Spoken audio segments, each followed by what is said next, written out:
Muy buenas tardes. Hoy, martes 17 de julio del 2018, como todos los martes, prácticamente desde hace 10 años, siempre aquí por AM 1010, Onda Latina, los vamos a acompañar con esto que es Comercio Exterior Siglo XXI.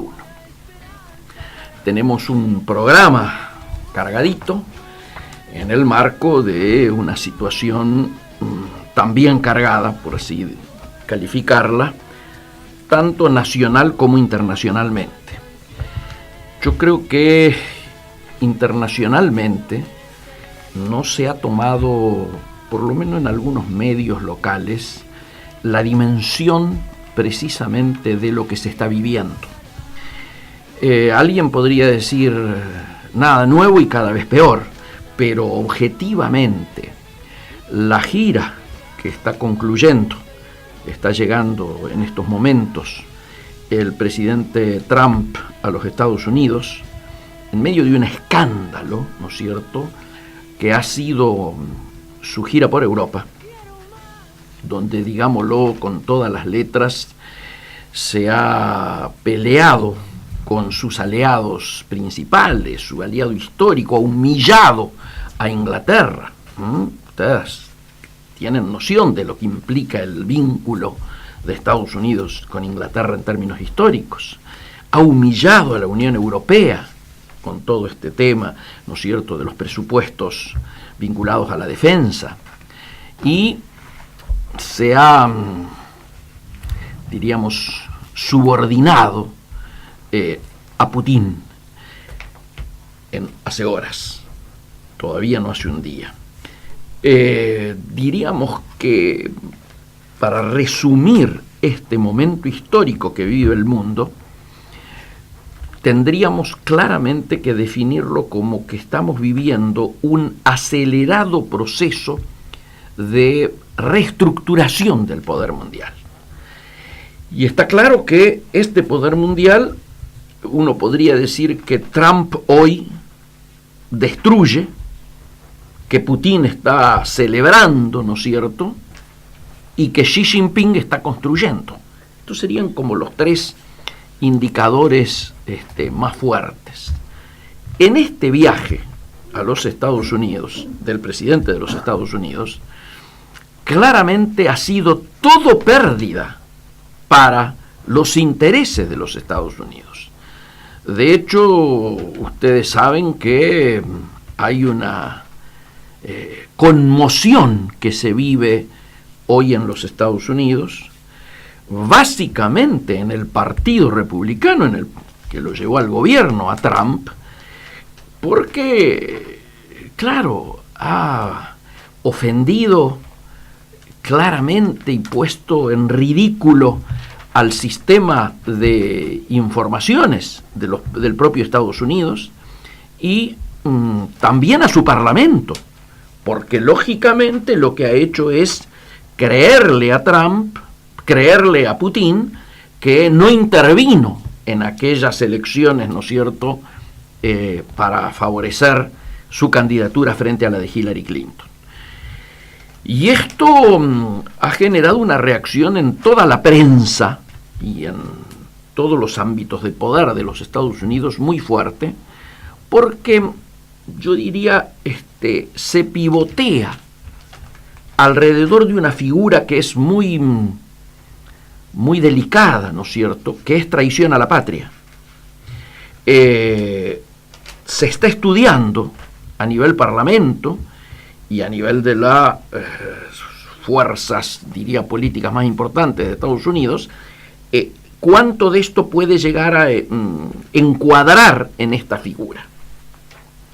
Y las alternativas que se han planteado para intentar entender lo que ha ocurrido o lo que está ocurriendo van desde un análisis acerca de la salud mental del presidente versus la pregunta de qué es lo poderoso, lo grave que maneja Putin en relación a la persona de Trump para que éste haya actuado como actuó. Y vuelven a aparecer aquellas cuestiones, ¿se acuerdan?, donde se lo acusaba de que había filmaciones de algunos viajes anteriores, donde habría estado con mujeres rusas colocadas ex profeso precisamente para generar una situación de esta naturaleza que hoy permitiría que Trump obtenga una situación tan incómoda como la que ha quedado frente a Putin por un lado, pero esencialmente frente a sus compatriotas. Ustedes fíjense la particular situación. Se ha peleado con todos los amigos históricos de los Estados Unidos. Ya venía en una situación en la cual en estos momentos, precisamente en el día de hoy, ha tenido que denunciarlos a México, a Canadá, a China, a la Unión Europea, a todos los países con los que habitualmente tenía relaciones muy estrechas, lo ha denunciado ante la Organización Mundial de Comercio por tomar medidas que son en represalia a las medidas que él tomó, a las que nadie le obligó a que tomara esas medidas. Y entonces entra a preocupar, primero que ya esto está llevado al terreno, diríamos, del conflicto legal en la Organización Mundial de Comercio. Ustedes dirán, al lado de los hechos, el debate en la Organización Mundial de Comercio es un tema muy menor. Lo importante es esto otro que estamos tratando. Y aquí necesariamente vamos a ir acercándonos hacia nuestra realidad, porque uno se pregunta, ¿cuáles son los amigos que hoy tiene Trump? Y el principal amigo claramente aparece después de la reunión de ayer, Putin. También algún otro dictadorzuelo de alguna otra región de Medio Oriente. ¿Y en Latinoamérica? Y en Latinoamérica tiene dos países amigos, o los más amigos en estos momentos, que son Colombia y Argentina. Escuchan bien, Argentina. Ustedes recordarán que inicialmente tuvimos un conflicto, o esta relación no empezó fácil cuando hubo los aranceles al biodiesel, ¿no es cierto?, al tema del aceite de soja, etcétera y demás. Luego vino, cuando fue la ofensiva general de Trump en términos de comercio exterior y hubo aranceles al acero y al aluminio, que logró ser Argentina eximida de esa situación. Está bien, ustedes dirán, y lo comentamos aquí, que no mueve el amperímetro en términos del intercambio comercial con los Estados Unidos, pero fue un gesto.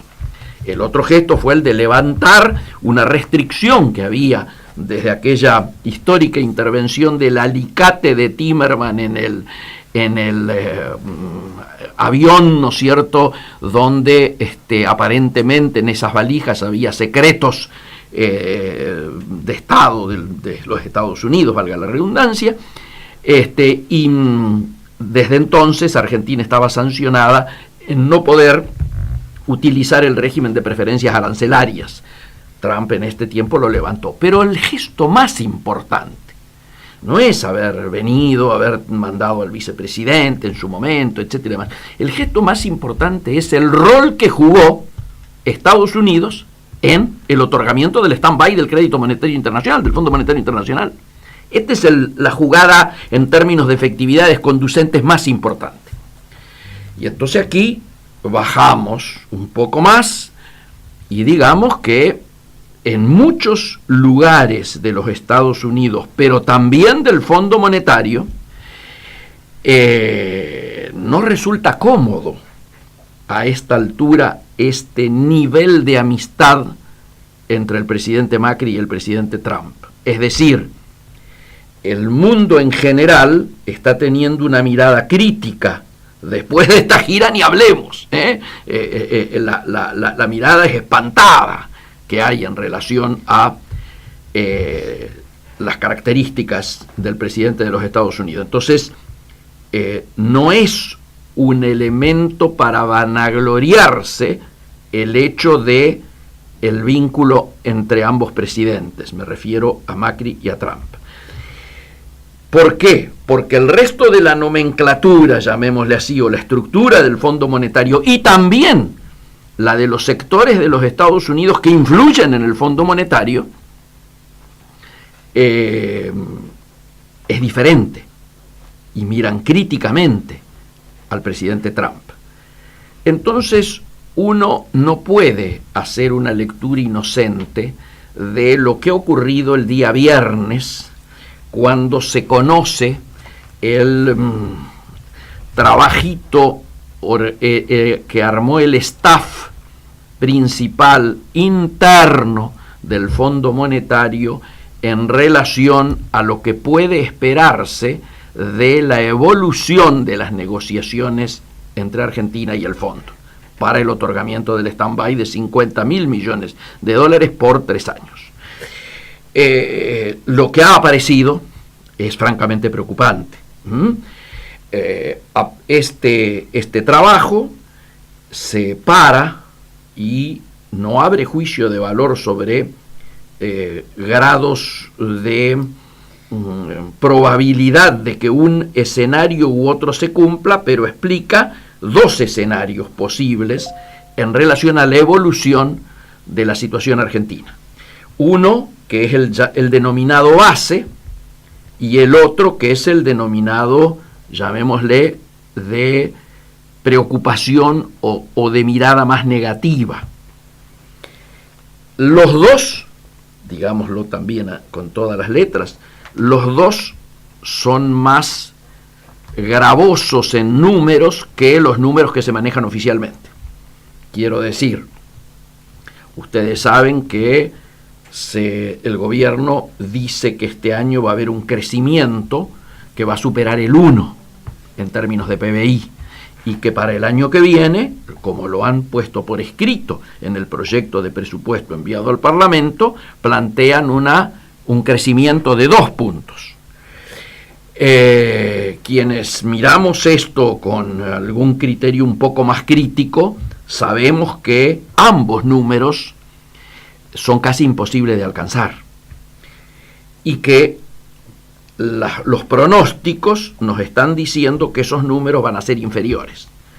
El fondo también tiene esa lectura, tanto en el base como en el pesimista. En el base está hablando de un crecimiento del 0,4, 0,5, y en el pesimista está hablando de una caída del PBI de 1,3, 1,4. O sea, el nivel de recesión que nos espera para los próximos 6 meses es de alta preocupación, sea el escenario que en definitiva se termine efectuando, se termine realizando. Para el año que viene lo mismo. Mientras algunos hablan de un crecimiento entre el 1 y 1,5, la otra mirada es crecimiento 0. Y hay una lectura de que aún podría llegar a no haber crecimiento el año que viene. ¿Qué está implicando esto? Y esto tiene por un lado lecturas económicas y por otro lado tiene lecturas políticas, ¿no es cierto? Está claro que la lectura económica es lo que ya venimos relatando semana a semana en estos micrófonos, y lo que venimos diciendo en cada reportaje que nos hacen, que si uno mira el panorama, el paisaje de las distintas áreas productivas argentinas, está habiendo una fuerte afectación que tiene que ver, por un lado, con lo que hemos hablado, ¿no es cierto?, de los efectos que el entrar a stand-by genera. Digo recesión, digo baja de salario real, digo destrucción de puestos de trabajo y aún de fuentes de trabajo, más achicamiento del Estado y por lo tanto incremento de esa desocupación desde el Estado y desde el sector privado. Y esto obviamente pinta un panorama dificultoso, porque también en paralelo el fondo está enterado y ha trascendido y ha sido público y a nadie se le escapa.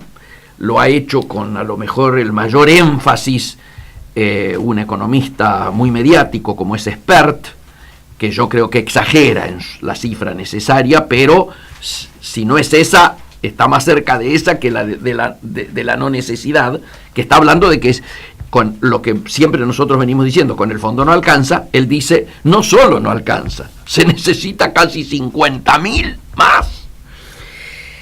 Y esto, como decíamos, tiene efectos políticos.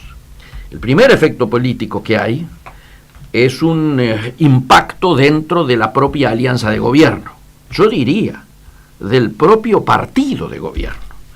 El PRO está viviendo un debate muy fuerte entre Rodríguez Larreta junto a Vidal, que le están diciendo a los técnicos del gobierno nacional, fundamentalmente al equipo de Peña, señores, ustedes dígannos, porque es a los dos, que cuánto es lo que hay que achicar, cuánto es el recorte, pero déjennos que nosotros resolvamos cómo llegamos a ese monto. Es decir, lo que está pretendiendo Vidal es que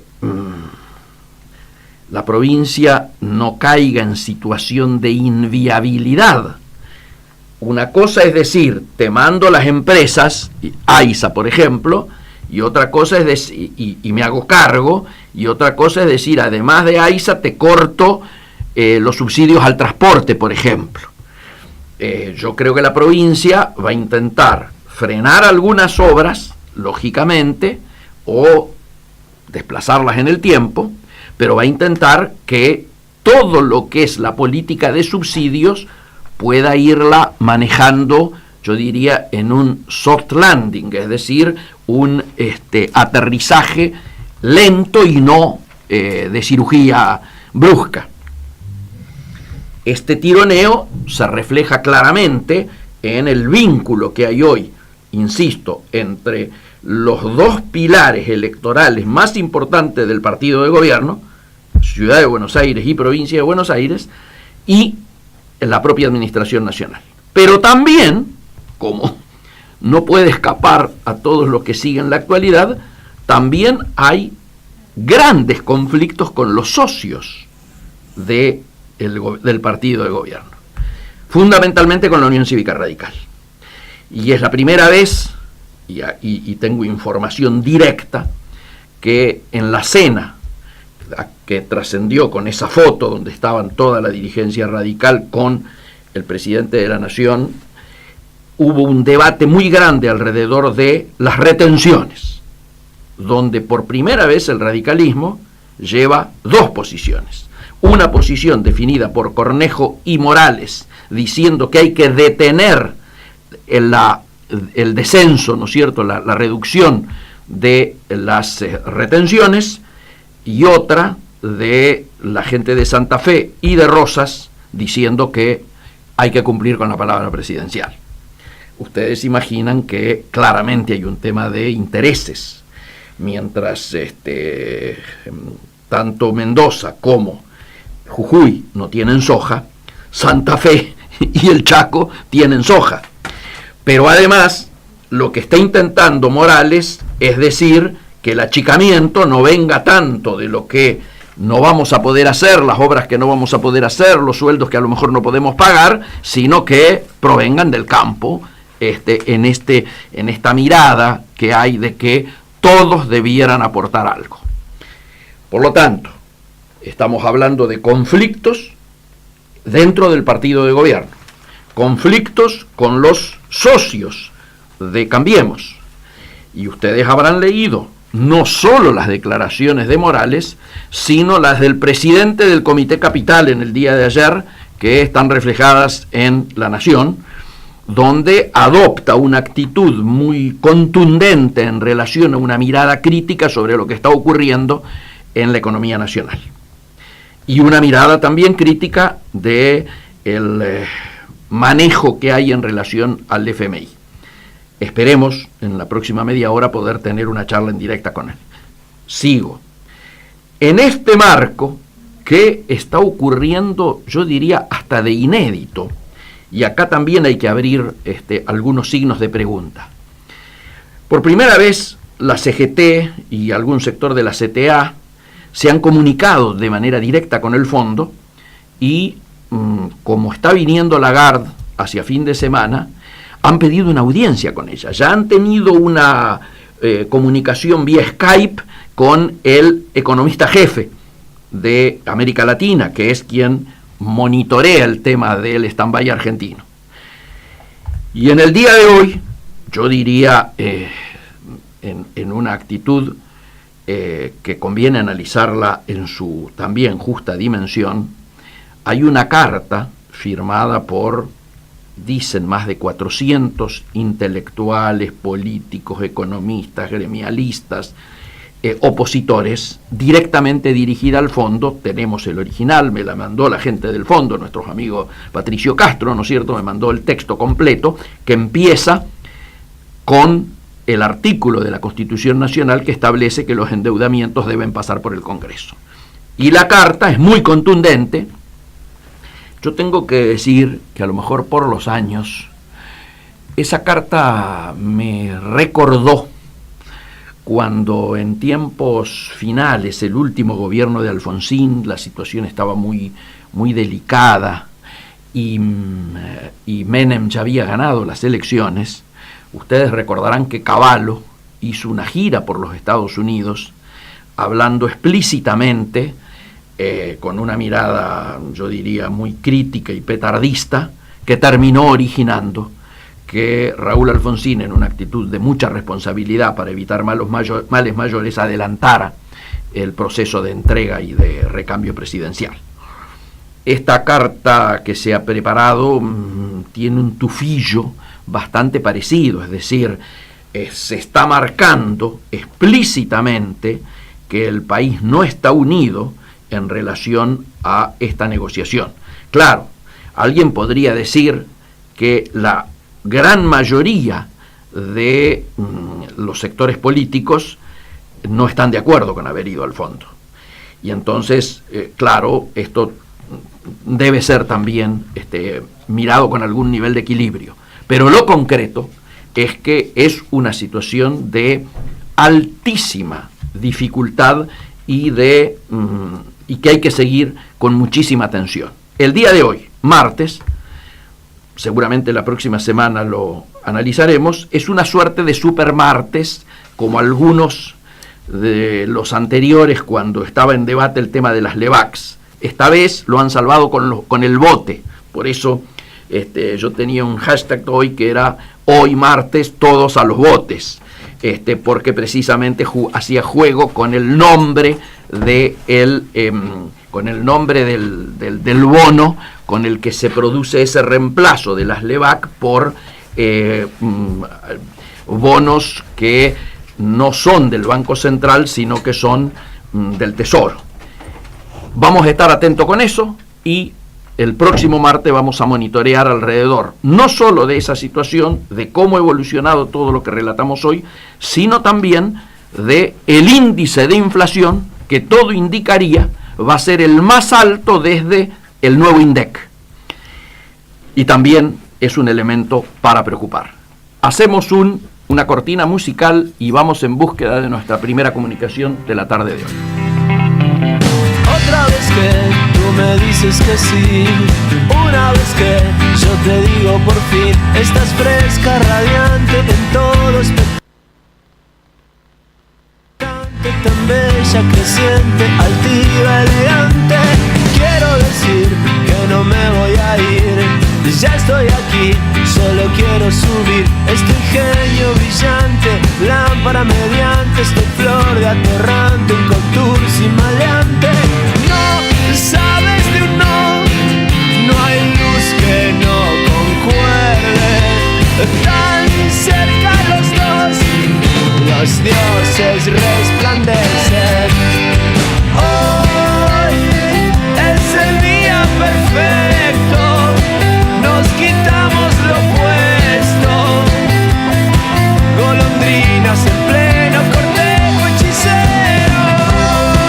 Hoy es el día perfecto, todos hablan de esto, carrusel de los sueños, gorriones pequeños, se puede ver a Vagander en ti.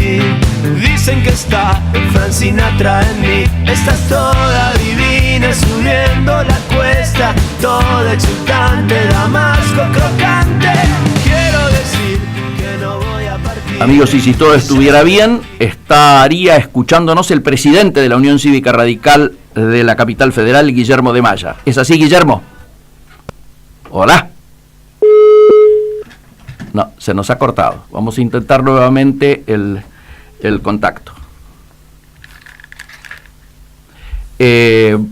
Estamos intentando hablar con Guillermo de Maya. ¿Por qué? Ustedes saben que ha habido... A ver, ahora sí está en línea, Guillermo. Hola. Sí, ¿qué tal? Buenas tardes. Qué alegría escucharte, Guillermo. Lo mismo digo. Aquí estamos desde AM1010, donde vos estuviste aquella vez en los estudios, y nos interesaba, lógicamente, primero, por si hay algún distraído que no ha leído lo que hemos difundido del reportaje que te hicieran en el día de ayer, que vos mismos nos hicieras un pequeño resumen. Sí, en principio no fue un reportaje, fue una nota de un periodista que hizo un raconto de lo que venimos haciendo en la UCR de la capital, ¿no? De la ciudad de Buenos Aires, donde tomó nuestro posicionamiento que tuvimos como partido político acerca de la despenalización del aborto. Somos el único distrito y el único partido que tomó esa decisión en el marco de su convención, por amplia mayoría. También planteó en esa nota un posicionamiento que, según el periodista, estamos rompiendo las barreras de General Paz porque estamos tomando posturas a nivel nacional, y bueno, de eso se trata un partido político, ¿no? Un partido político no solo trata de su agenda local, sino de tratar posicionamientos para que los ciudadanos tengan en claro cuál es nuestro norte y nuestro rumbo. En ese marco resaltó esa nota de ayer, a raíz de un posicionamiento personal acerca de los despidos de Telam. También se planteaba la nota, pero sin resolución en la nota, el planteo de lo que venimos haciendo nosotros y trabajando en la construcción posible de Cambiemos en el ámbito de la Ciudad de Buenos Aires. Vos sabrás, y le cuento a los oyentes, que en la Ciudad de Buenos Aires es el único distrito donde no se conformó Cambiemos. Así es. No por voluntad de la Unión Cívica Radical de la ciudad, sino porque, en principio, personalmente, creo que por una especulación electoral del proporteño, en donde nos negaba la posibilidad de una participación en una primaria.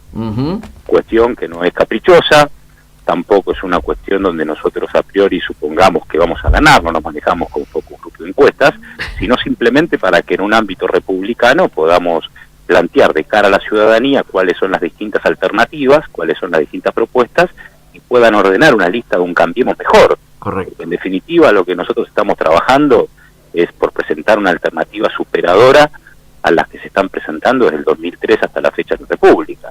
Claro. Nosotros, el negocio de la grieta no es el radicalismo partícipe de eso. Yo no recuerdo Alfonsín, no recuerdo el radicalismo dividiendo a los argentinos para ganar la elección.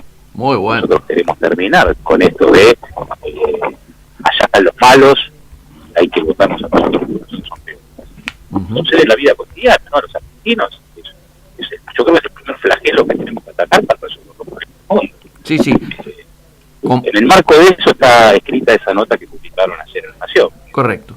En esa nota hay 2 o 3 elementos que me interesaba que nos clarificaras.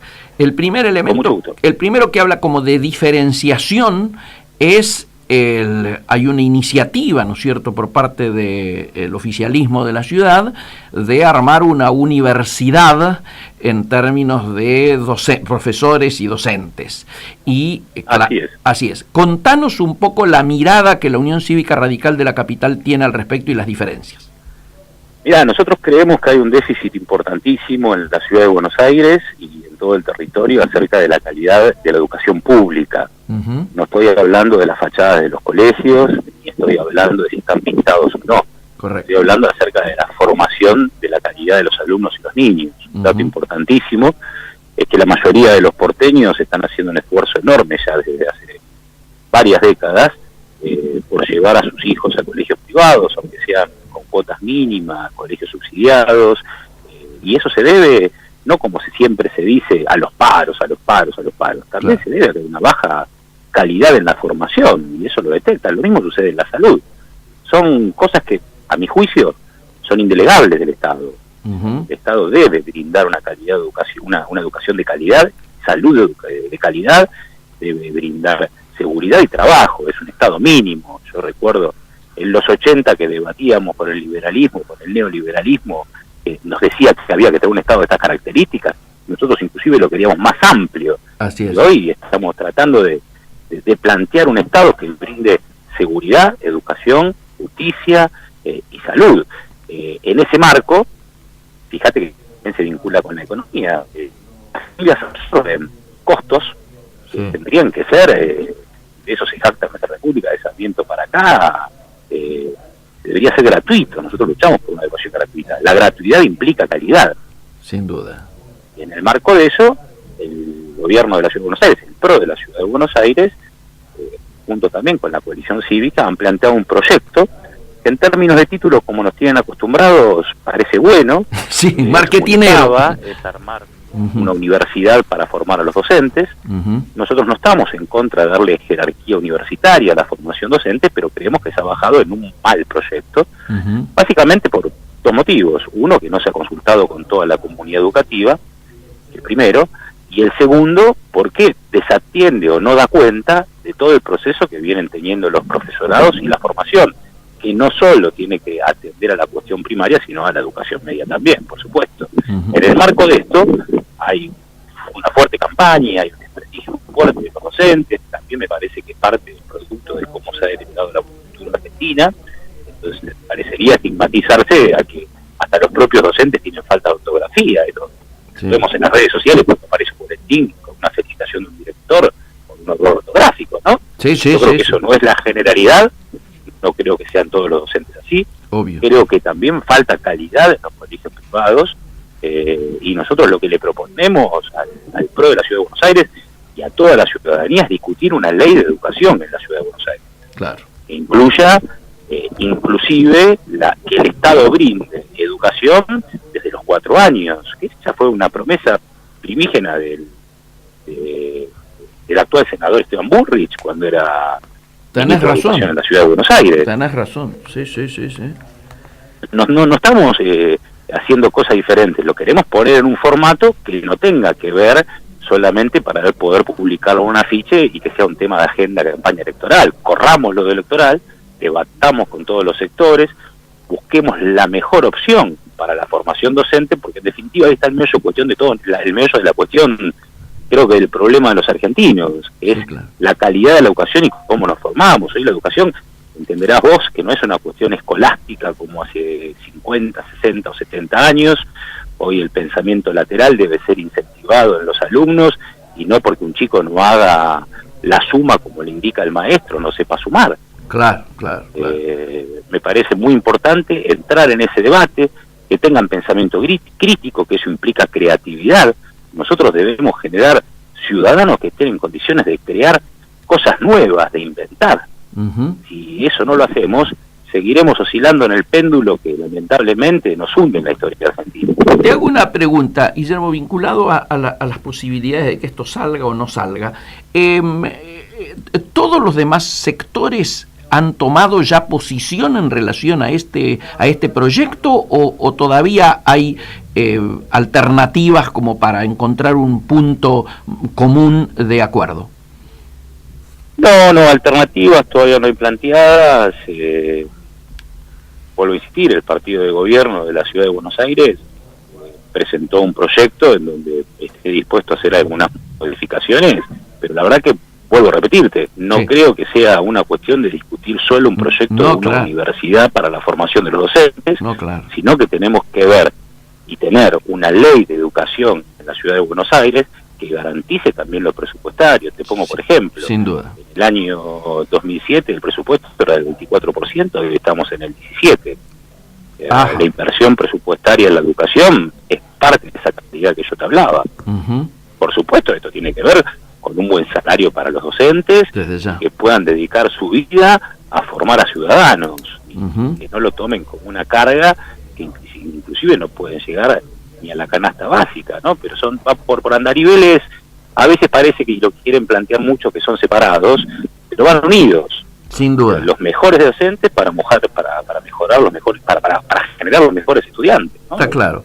Los mejores ciudadanos. Me parece que esto queda muy claro, la diferencia en este terreno, en este campo. ¿En qué otros campos vos dirías hoy está habiendo grandes diferencias con el PRO? Siempre las tuvimos desde la visión de la gestión de lo público. Vos no te olvides que nosotros somos producto de una vocación pública, los que militamos en partidos políticos. No somos empresarios que asumimos la responsabilidad o decimos que venimos a salvar la República y nos pasamos a la política. Ahí ya tenés una gran diferencia. No estoy negando el aporte que hace, que puede hacer cualquier argentino en la política, pero la principal diferencia es la mirada. Sí, claro.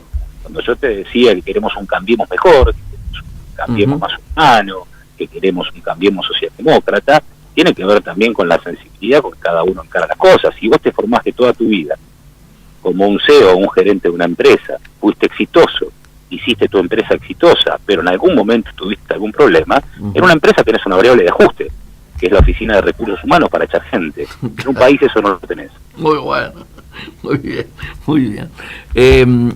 Ya que el propio periodista los, entre comillas, acusa o hace notar que están trascendiendo a temas nacionales como si fuese un pecado, me interesa que opines nacionalmente cómo estás mirando este momento particularmente difícil en relación a, bueno, de la última vez que estuviste aquí ahora, tenemos una pequeña diferencia que ahora estamos bajo el paraguas del Fondo Monetario Internacional y con un stand-by de 50.000 millones, que es el más grande en toda la historia económica argentina. ¿Qué reflexión te amerita esta situación?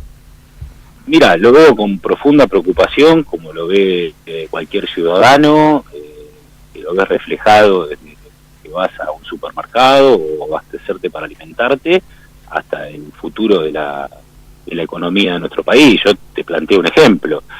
A mí me parece que hay cosas que son consecuencia directa de tomar decisiones de manera aislada, de tomar decisiones encerrados en una oficina sin ver la realidad y quizás con el frío cálculo matemático de una planilla de Excel.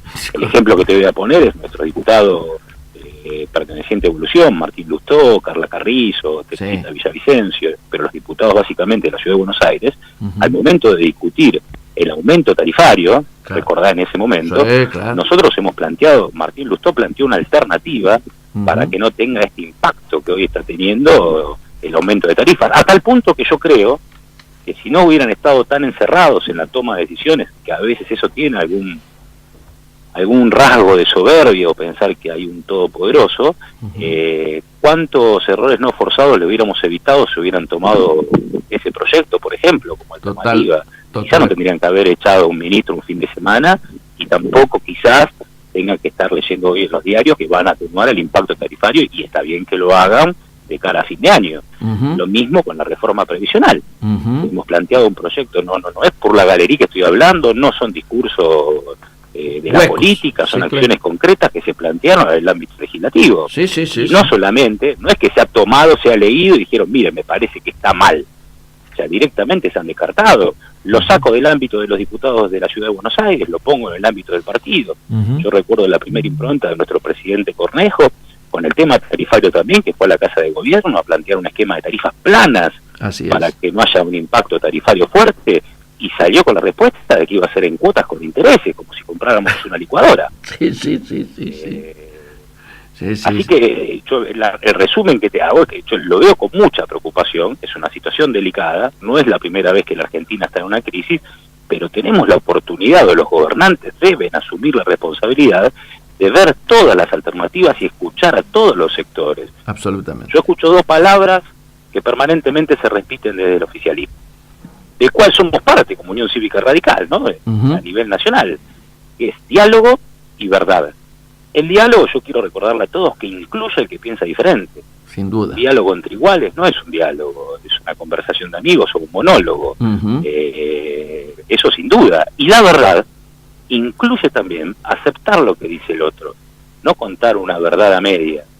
Cuando en algún momento yo planteé que las desigualdades en la Argentina, y fue antes de la crisis cambiaria, se estaban notando, se estaban agudizando, mucha gente se ha enojado. Yo lo lamento mucho, pero lo que lamento más es que eso se hizo mucho más palpable hoy que en el momento que lo dije. Absolutamente. Estamos puestos, somos parte, queremos colaborar, queremos apoyar, queremos poner el hombro. Lo que no queremos hacer es ser convocados para las catástrofes, para las crisis. Correcto.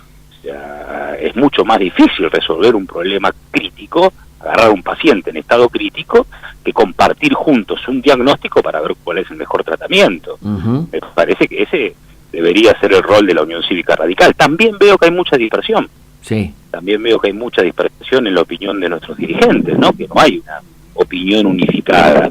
Esto no significa que tengamos que pensar todos iguales, pero ahora tenemos un gobernador que dice que hay que parar con la baja de las retenciones, cosa que antes no se decía. Tenemos otros dirigentes que van a cenar con el presidente y la lectura de los diarios le ponen el hombro al ajuste. Yo creo que efectivamente el déficit fiscal es un problema en la Argentina. Creo profundamente que hay que atenderlo, que hay que resolverlo, pero la única variable de ajuste no pueden ser los salarios de los ciudadanos. Correctísimo. Por lo tanto, vos a priori te inclinarías en que una alternativa probable podría ser la detención de la reducción de las retenciones. Sí, eso, pero a ver, no tengas duda, pero eso no puede hacerse de una manera unilateral, sentado en una oficina. Hay que convocar una mesa de diálogo. Muy bien. Estén sentados todos los sectores y todos los argentinos para ver qué puede aportar cada uno. Al que no se le puede pedir que aporte más es al asalariado. Correcto. Después me parece que hay que sentarse y hay que contribuir a eso. O sea, las mezquindades, porque el problema de la historia lo ha demostrado. Ser mezquino para ganar uno, en el futuro lo lleva al cementerio a ese mismo. Sin duda. No he visto, pero imagino que en esta línea vos estarías de acuerdo con la convocatoria a un acuerdo político, económico y social, por lo que entiendo. De eso no tengas ninguna duda. Ahora, también vale decir que los que sean convocados también tienen que se fue y al cálculo de las encuestas. Creo que eso es una renuncia histórica que deben hacer todos los sectores argentinos. Guille, repetí lo último repetí lo último que dijiste porque se cortó un poquitito, se te fue la voz. Ibas a decir de que en el marco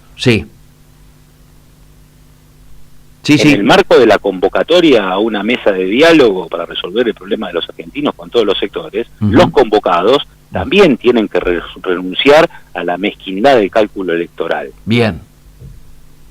También tienen que renunciar a pensar todo mirando una encuesta o ver cómo le va a ir en términos de imagen para poder ser reelectos en sus provincias, intendencias o en el Poder Ejecutivo. Una vez por todas tenemos que sentarnos a ver cómo se resuelven los problemas.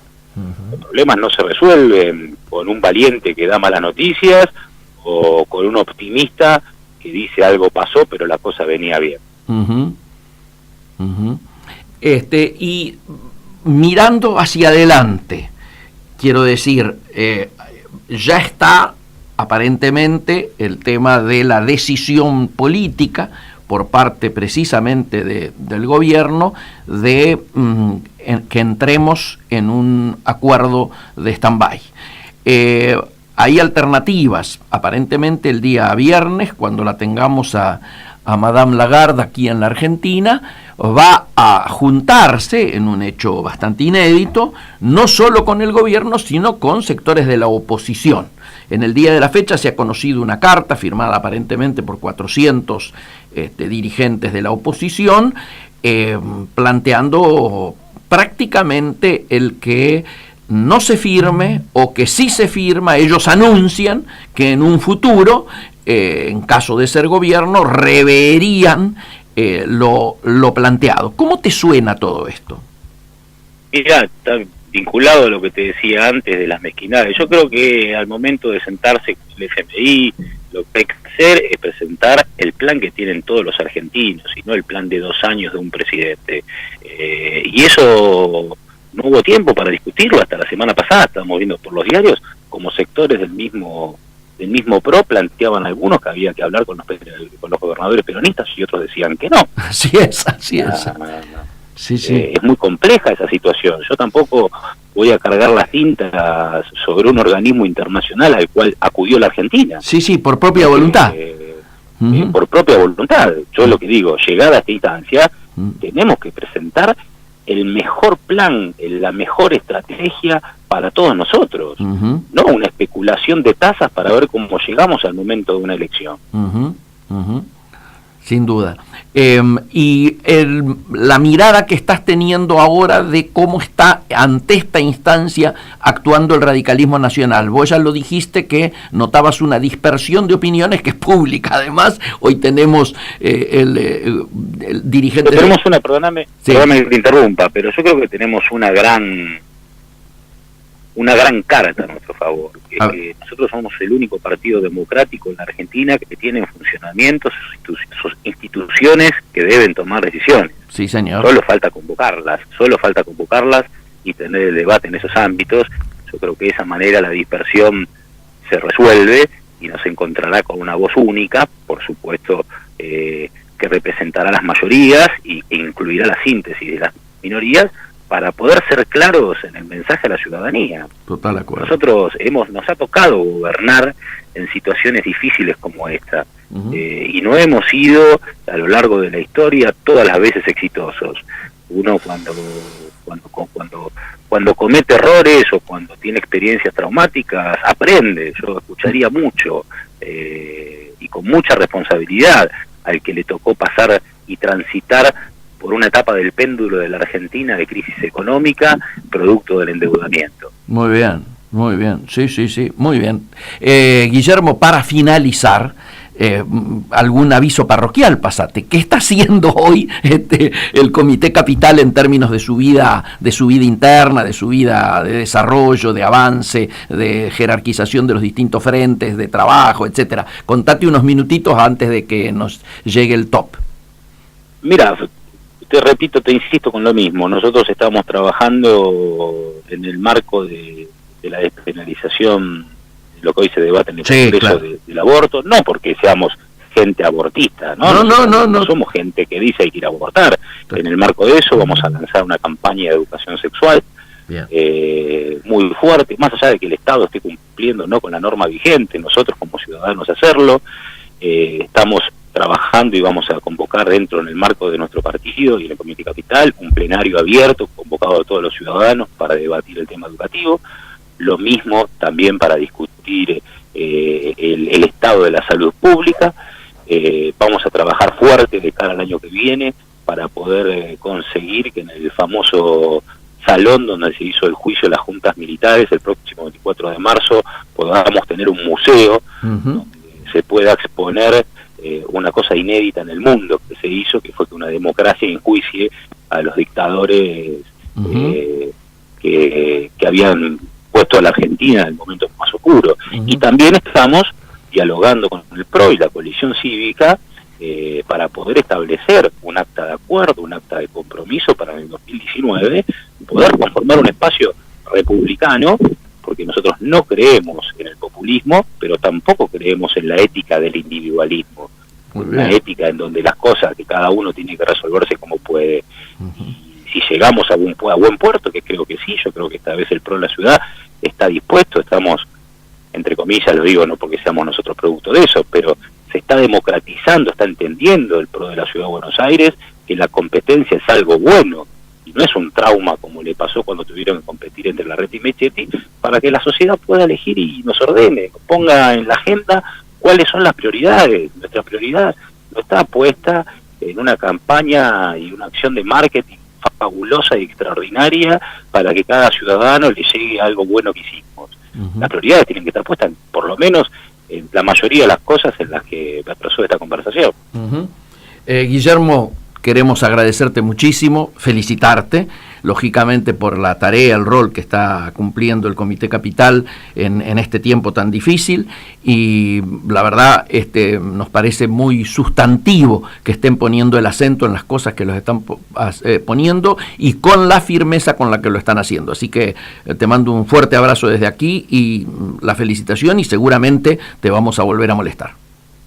La hago extensiva a todos mis correligionarios y les mando un gran abrazo. Muchísimas gracias. Amigos, ustedes escuchaban ni más ni menos que el presidente del Comité de la Unión Cívica Radical de la Ciudad de Buenos Aires, el amigo Guillermo de Maya.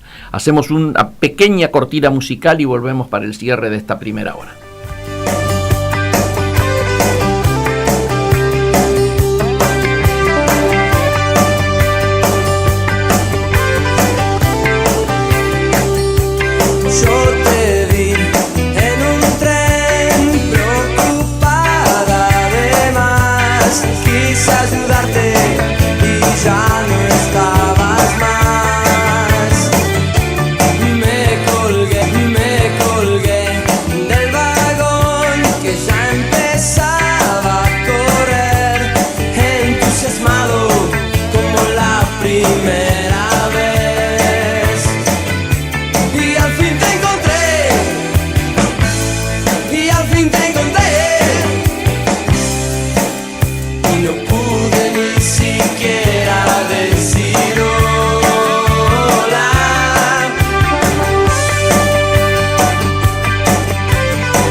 Amigos, y en estos 30 segundos que nos quedan de esta primera hora vamos a hacer un pequeño balance. Me gustó mucho la coincidencia, la mirada que para mí, lógicamente, yo no teníamos hablado antes esto con Guillermo, pero que pudiéramos estar opinando de manera tan coincidente en la lectura de los problemas nacionales. Digo, no me refiero a los temas tácticos o de alianzas o lo que sea, sino en la lectura de los temas nacionales, que hayamos podido marcar una suerte de coherencia entre lo que fue la primera media hora, ¿no es cierto?, y la mirada que tenemos en relación a lo que está ocurriendo a nivel nacional, y la mirada que la Unión Cívica Radical de la capital, a través de su presidente, expresó recién. Así que nos quedamos muy satisfechos con esta primera hora de Comercio Exterior Siglo XXI. Y ahora sí, vamos ya al intervalo noticioso y publicitario de la radio. Desde la Ciudad Autónoma de Buenos Aires transmite AM 1010 Onda Latina. Sonido e imagen hacia los 4 puntos cardinales del planeta Tierra. El día está lleno de sucesos que pueden interesarte. La radio te informa. Urtubey dice que está preparado para ser presidente y acepta que Lavagna sea parte del proceso. El gobernador de Salta, Juan Manuel Urtubey, aseguró que está preparado para ser presidente de la nación y consideró que está bueno que el ex ministro de Economía, Roberto Lavagna, quiera ser parte del proceso. Estoy trabajando en la construcción de un espacio si la consecuencia es la candidatura presidencial. En buena hora porque me he preparado para eso. Si ponemos candidaturas antes de construir un espacio, el resultado será algo tan chiquito que no será competitivo, fue lo que manifestó. Noticias. Más de 20 personas resultaron heridas al impactar una bomba de lava contra un barco. Más de 20 personas resultaron heridas al impactar una bomba de lava contra un barco en Hawái. Las autoridades explicaron que se trató de una explosión del volcán Kilauea y que uno de los pasajeros está grave. La embarcación hacía un tour de lava que ofrece paseos para ver de cerca el área más afectada por la erupción. Noticias. Después del aborto se va a discutir la despenalización del consumo personal de estupefacientes. El presidente Mauricio Macri recibirá el 21 de agosto al titular de la Comisión de Reforma y Actualización del Código Penal, quien le entregará el texto definitivo del anteproyecto en el nuevo Código Civil, el cual contendrá novedades en lo que respecta a la tenencia de estupefacientes, con la posibilidad concreta de que se despenalice el consumo personal. En 60 minutos, volvemos. En Onda Latina, paramos para comprar. Inicio espacio publicitario.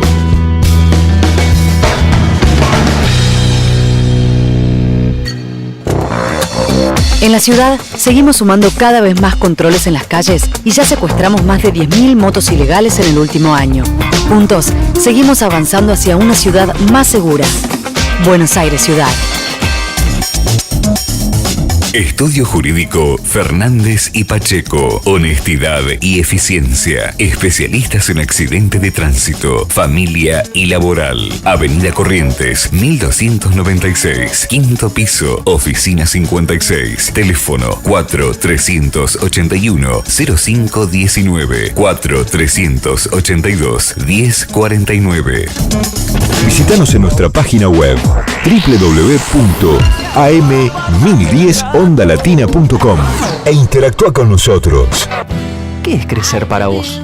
Tener el auto que siempre soñé. Viajar a conocer el país de mis abuelos. Disfrutar la primera noche en mi propia casa. Abrir las cortinas de mi negocio todas las mañanas. Dormir a mis nietos con un cuento inventado. Para cada uno, crecer es algo distinto. Lo importante es tener quien te acompañe. Banco Ciudad. Te quiere ver crecer. ¿Sabías que tomar antibióticos sin receta es un riesgo para la salud de todos? La automedicación aumenta la resistencia de las bacterias. Por eso, usa antibióticos únicamente si te los receta un médico o un odontólogo. Tómalos siguiendo sus indicaciones y asegúrate de completar el tratamiento. No uses antibióticos que te hayan sobrado ni los compartas con otra persona. Si los usas mal, los antibióticos pueden ser ineficaces cuando realmente lo necesites. Ministerio de Salud. Presidencia de la Nación. Ahora te podés descargar a tu celular nuestra aplicación desde Play Store. Búscanos como AM1010 Onda Latina y escuchanos estés donde estés. Para comunicarte con nosotros, podés llamarnos a los teléfonos 4372-2841, 4372-3061 o a nuestro contestador automático 5256-9640. Volvemos a nuestra programación habitual. Volvemos a Onda Latina. Fin de espacio publicitario.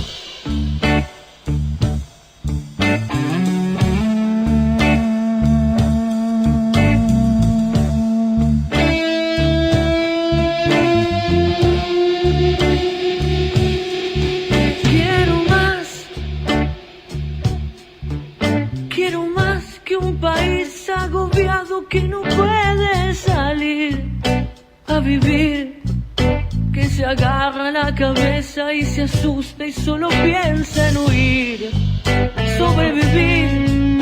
Quiero más en esta vida, en este idioma, en esta parte del planeta en que vine a nacer. No soy mejor ni soy peor que los demás, solo lucho por dejar de correr hacia atrás. Quiero más que este andar miserable a 1 centímetro del suelo por no poder subir y usar una lamparita por la cuenta de la luz y morirnos. Amigos, empezamos con nuestra segunda hora de Comercio Exterior Siglo XXI, hoy 17 de julio de 2018. Si todo anduviera bien, y tal como lo tenemos adelantado a través de las redes sociales, debiera estarnos escuchando el amigo José Luis Seteri, a ver si está en línea o no. Todavía no está en línea, vamos a seguir insistiendo. Estamos llamando obviamente a su celular. ¿Por qué? Porque ustedes saben que el gran problema de las pymes hoy es la carga impositiva, que nos quita mucha competitividad. Él es un especialista en estos temas. Así que vamos a intentar ver si ahora tenemos más suerte. José Luis, ¿nos escuchás? Hola, sí, ¿qué tal, Miguel? Buenas tardes. Qué alegría poder escucharte, José Luis. Igualmente a ustedes. Bueno, nosotros te venimos siguiendo desde ya de manera permanente, ¿no es cierto?, con tus apariciones en relación a la temática impositiva, y dentro de ella hay una gran preocupación, particularmente a partir del cambio del ministro de la Producción, ¿no es cierto?, y del ingreso de Dante Sica, en relación a ver cómo se mejora la competitividad, ¿no es cierto?, de nuestras empresas, en particular de las pymes, y dentro de ellas de las pymes exportadoras, porque todo el mundo ahora se ha preocupado, ¿no es cierto?, y empieza a hablar de la revolución exportadora, pero claro, como no tenemos la competitividad adecuada, todo esto puede terminar siendo un buen intento, pero si no hay efectividades conducentes, terminar en una frustración. Yo sé que vos tenés y has publicado ideas al respecto. Me gustaría que nos contaras la última, donde hablas de 5 medidas concretas que podrían ser puestas ya en marcha. Contanos un poco.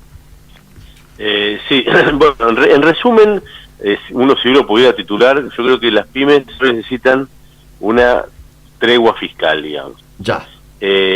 Porque, a ver, necesitan treguas por todos lados, ¿no? Porque es el tema de las tarifas, el tema de las importaciones, el tema del aumento de costos, de la inflación. Pero bueno, por el lado nuestro, yo creo que lo que hay que poner urgente en vigencia es una tregua fiscal.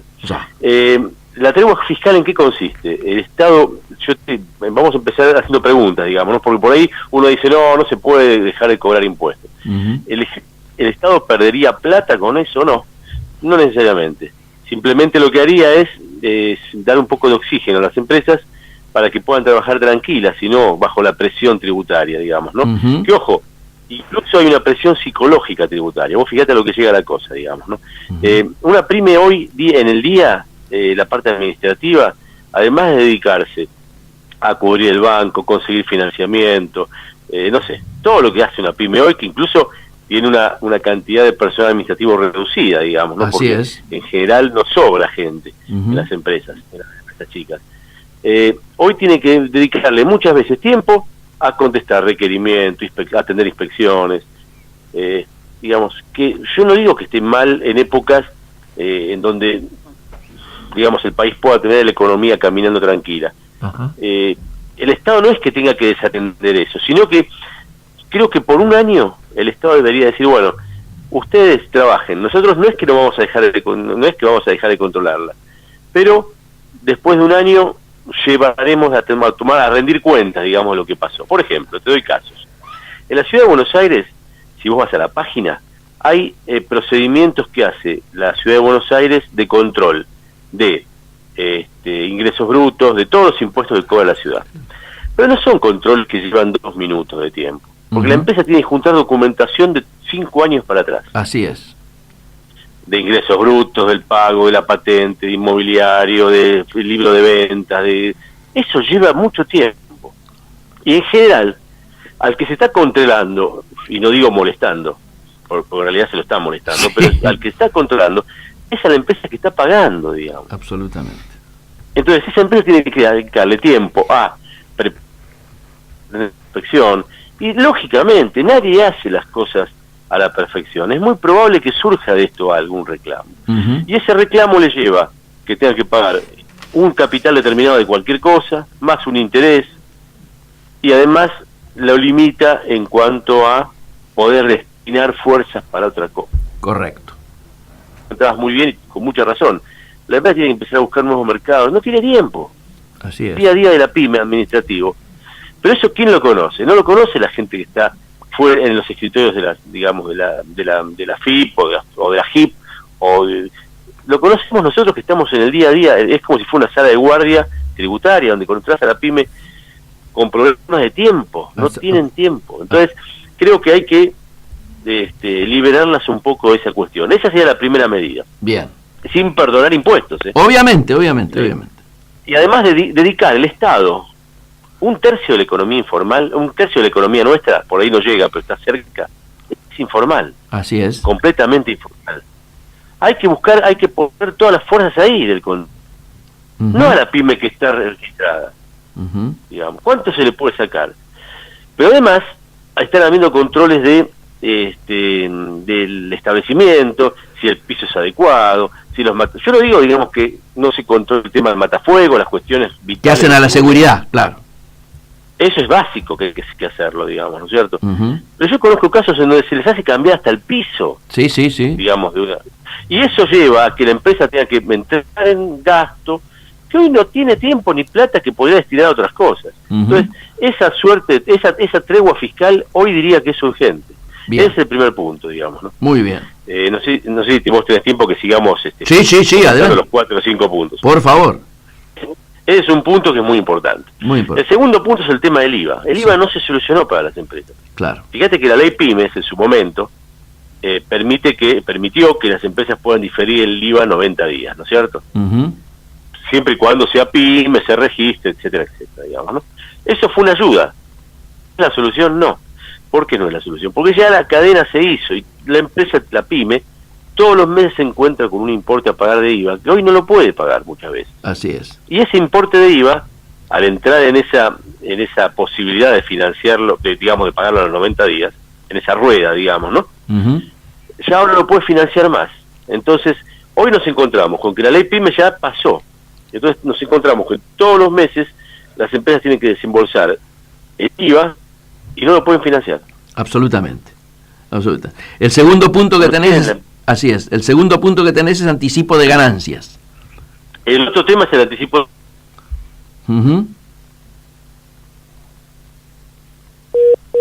Y pidió anticipar el 25% del anticipo de impuestos a ganancias con respecto a lo que deberían pagar el año siguiente, digamos. Una barbaridad.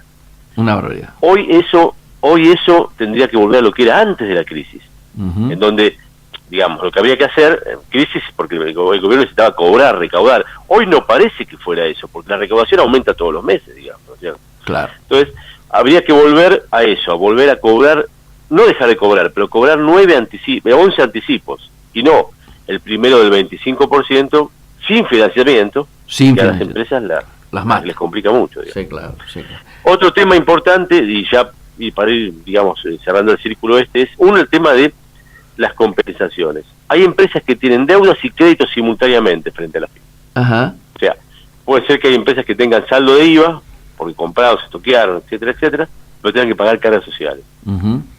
Lo que hay que hacer, la caja de la FIP es una sola. Sí, claro. Lo que habría que hacer es permitirle compensar esos créditos con las deudas. Y el último tema, que es un tema que no es menor, que ya, afecta a toda la economía nuestra, es que si una pyme hoy factura, no sabe cuándo va a cobrar. Así es. Y cuando cobra, no sabe cuánto va a cobrar y menos, y lo va a cobrar seguro el mismo valor constante de lo que facturó en su momento. Entonces hay que buscar un mecanismo que permita a la empresa, a las pymes, hoy que está prohibido, porque sigue la ley de convertibilidad vigente todavía, aunque te parezca mentira. Así es. Que prohíbe la indexación, que prohíbe actualizar la economía. Claro. Lo que hay que permitir es a las empresas a introducir un tipo de mecanismo de ajuste del pago de la factura, que muchas veces el propio Estado es el que se atrasa, digamos, ¿no? Así es. Entonces, estas son 5, es una síntesis, simplemente hay muchísimo para trabajar. Todo esto al Estado no le significa perder en su recaudación tributaria, solamente lo que hace es diferirlo. Y esto es oportuno hacerlo ahora porque la recaudación tributaria todos los meses se anuncia que ha subido, digamos, ¿no es cierto? Sí. Con respecto al año pasado. Sí. Entonces, me parece que habría que mirar un poquito ese tema, porque si no, se está haciendo muy difícil el trabajo diario, digamos. Te hago una pregunta, José Luis. Esto, digamos, analizado tal cual lo planteas vos, es de una sensatez a prueba de balas.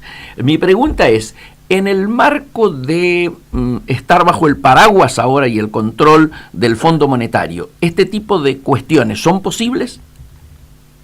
Yo creo que sí. Bien. Afecta la recaudación definitiva del Estado. Yo no digo de rebajar impuestos. Obviamente. Fíjate que el Fondo Monetario lo que está haciendo ahora es tratar de negociar para que no se bajen las reducciones de las cargas patronales. está haciendo el tema de las retenciones agropecuarias, ¿no es cierto? Uh-huh. Está tratando de evitar que haya una rebaja de impuestos, digamos, no definitiva. Uh-huh. Esto no es rebaja, esto simplemente es acomodar las cosas a la realidad. Uh-huh. Yo, empresa, pyme, digamos, no puedo pagarle el IVA al Estado cuando todavía no lo cobré. Obviamente. Carece de justicia, digamos. Uh-huh. Entonces, yo creo que esas cuestiones hay que explicarlas bien para que, digamos, no perturbe la negociación, pero yo creo que el Fondo Monetario sabe que esto no hace una quita definitiva de impuestos. Además hay otra cosa básica. Si una pyme hoy está más liberada y tiene más oxígeno, sí, va a vender más y en función de eso se va a recaudar más también. Absolutamente. Entonces, bueno, son distintas medidas que habría que tomar porque yo veo muchas dificultades y no hay rubros que no le alcance esto. Yo veo rubros de servicio, rubros de fabricación de calzado, textiles ni hablar, sí, distintas actividades que hoy están muy afectadas. Entonces hay que liberarles un poco y el Estado toda la fuerza en la economía. Uh-huh, uh-huh. Excelente. Creo que ahí viene uh-huh. Porque además, digamos, si vos como Estado buscás toda la economía informal, que hay muchísima, sin duda, bueno, vas a recaudar también, digamos, y no perturbás la economía, digamos, ¿no? José Luis, de la última vez que hablamos a hoy, ¿vos, sí, vos notás avances en línea con tu pensamiento y con estos criterios? No, lamentablemente no. Veo una dirección que comenzó, digamos, en diciembre del 2015, sí, una dirección que incluso, bueno, tuvo marchas y contramarchas, ¿no? Así es. Pero no tuvo ningún tipo de medida, hubo una ley, digamos, que sacó el Congreso a favor de las pymes, sí, sí, y el capital emprendedor. Sí, sí. Pero ya no es suficiente. Correcto. Porque lamentablemente el parate económico hoy hace a que, digamos, eso no sea ¿cierto? Está claro. Ahora, yo lo que creo es, esto es muy fácil de explicar, en la medida que uno baje a uno tendría que ir a una pyme a preguntar a los mismos empresarios pymes. Sí, sí, que te la cuenten ellos, ¿no es cierto? Y lo primero que te tiran lo primero que te tiran es esto, la falta de crédito, es el impacto que está habiendo hoy en la cadena de pago y la tasa de interés. Estos son los temas que te tiran de entrada. Ahí está. Por eso, y desde el punto de vista fiscal, estas 4 o 5 medidas que lo ayudarían, digamos. Absolutamente. Entonces, me parece que de esa manera es cómo se puede solucionar las cosas, ¿no? Escuchando a los mismos empresarios pymes. Totalmente de acuerdo. José Luis, queremos felicitarte y antes que nada, contanos cómo va cómo va la venta de tu libro. Bueno, por suerte van bien. Hay 2 libros que salieron en estos días. Sí. Uno es de auditoría fiscal. Así es. Que es más para los colegas contadores, digamos, para obviamente trabajar sobre, digamos, técnicas de reducción de cargas fiscales para las empresas. Uh-huh. Y otro libro que resume todas las reformas que hubieron desde el 2015 hasta ahora. Así es, de ese es el que hablamos. Y bueno, van bien porque realmente en épocas de vacas flacas hay que buscar algún tipo de bibliografía como para poder sacarle un poco más de jugo al limón, digamos. Totalmente de acuerdo, totalmente de acuerdo. Te mandamos una gran felicitación y desde ya un gran agradecimiento. Seguramente vamos a estar molestándote más adelante de cara a poner en día, ¿no es cierto?, las demandas por un lado y los avances que pueda haber al respecto por otro. Un fuerte abrazo. Sí, cuando guste. Gracias, Miguel. Gracias por llamar. Un abrazo. Muchísimas gracias. Amigos, ustedes acaban de escucharlo. Posiblemente el principal referente, yo diría, del tema impositivo y pymes, que es José Luis Eteri. Ustedes lo verán habitualmente publicando tanto en Clarín como en El Cronista, los libros, las charlas que dan en las distintas universidades. Es una personalidad en el tema que hoy nos preocupaba y nos preocupaba tanto y nos sigue preocupando, porque en la medida en que no hay avances, obviamente esta es una asignatura pendiente, la de los tratamientos impositivos que reciben las pymes. ¿Qué novedad tenemos, señora, hoy? A ver, bueno, buenas tardes. No sé si se acordarán que hace 10 años de esta frase, mi voto no es positivo. ¿Se acuerdan? Sí, bueno, hace 10 años declaró el vicepresidente Julio Cobos esta frase. Y fue por una polémica de la ley de retenciones que terminó en empate, 36-36 en la Cámara de Senadores.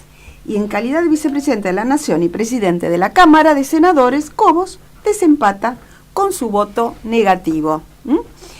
También, entre otras cosas que pasaron, un 17 de julio, en 1995, murió Juan Manuel Fangio, piloto de Fórmula 1. Pero no es lo más importante que quiero destacar hoy con la breve historia del día. Y le voy a pedir a Aníbal que ponga un tema que tiene que ver con mi infancia. Mafalda, a la mesa. ¡Guau! ¡Otra vez sopa!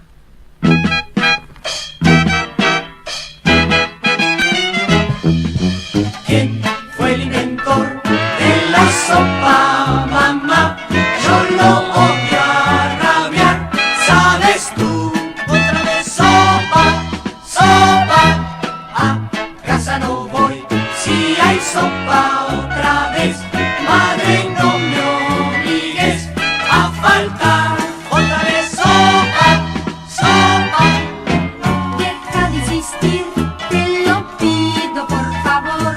Ya no puedo sentir de la sopa ni el olor. Si vivo está ese sádico señor, en mi caldo lo ahogaría por traidor. Pero Mafalda, solo si tomás la sopa podés llegar a ser grande. ¿Qué es esto? ¿Qué? Bueno, Mafalda, que todo el mundo se acuerda. Lo que pasa es que tiene mucho que ver con mi crecimiento, es decir, coincide con mi infancia. Y no es por Mafalda que lo puse este tema, sino por su papá, Quino. Porque el 17 de julio de 1932 nace en Mendoza Joaquín Salvador Lavado Tejón, conocido como Quino. Ahora, ¿por qué lo llamaban Quino? Porque él tenía un tío que se llamaba Joaquín, que era ilustrador. Y entonces le despertó en él una vocación de dibujante cuando solamente tenía 3 años, en 1935. En 1945, tras la muerte de su mamá, comenzó sus estudios en la Escuela de Bellas Artes de Mendoza, pero luego, con la muerte de su padre, cuando tenía 17 años, los abandonó. Entonces, tenía un sueño, él, que era ser autor de historietas cómicas. Y luchó mucho para llegar al lugar en que luego ocupó. En 1950 dibuja su primera historieta que tenía fines publicitarios. Les cuento que estuve buscando y no la encontré, esa historieta. No. Todo el mundo sabe que existe, pero no queda un registro. No hay registro. Viaja a Buenos Aires entonces para probar suerte, porque muchas veces le rechazaron los trabajos, y finalmente decide radicarse en Buenos Aires. Después de muchos intentos, logra por fin que le acepten su primera página de chistes sin palabras, en el semanario Esto Es. Al poco tiempo colabora en otras publicaciones, voy a nombrar algunas para no aburrir, es decir, Leoplan, TV Guía, Damas y Damitas, Panorama, Atlántida, Tía Vicenta, entre otros. Ahora, su vida de historietista cambia a partir de 1963. Así es. Que es cuando publica su primer libro de chistes gráficos con el título de Mundo Quino, pero no es lo más importante que pasó en 1963. En esta fecha es cuando a él le encargan unas páginas para una campaña de publicidad para la empresa de electrodomésticos Manfield, entre heladeras y bueno, otro tipo de electrodomésticos. Es en este momento cuando crea el personaje de Mafalda. Les cuento la historia. La agencia Añez Publicidad le encargó el trabajo a otro dibujante, que era Miguel Brascó. Brascó, otro histórico. Exacto. Le habían propuesto que hiciera una familia con padre, madre y 2 hijos, un tipo de contexto para que aparecieran los productos, pero él dice que tenía otros compromisos, pero en verdad era que sabía que eso no era para él, como que no se sentía identificado con hacer eso, no tiene nada que ver con su tipo de trabajo. Entonces se lo pasó a Quino, a quien él conocía. ¿Y saben quién era el empleado de la agencia que le encargó la tira? Norman Brisky, el actor. Bueno, la campaña jamás se lanzó al mercado y las 8 tiras quedaron guardadas en el cajón. No pasó nada. Entonces, ¿qué hizo Quino? La llevó a Leoplan. Ahí se publicó la primera historia.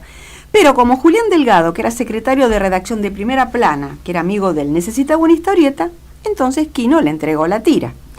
Es así como Mafalda sigue creciendo y entre el 65 y 67 llega a Diario El Mundo. ¿Pero qué pasó? Se cerró Diario El Mundo. Entonces la publicación se reanuda al año siguiente en 7 días, que era un semanario.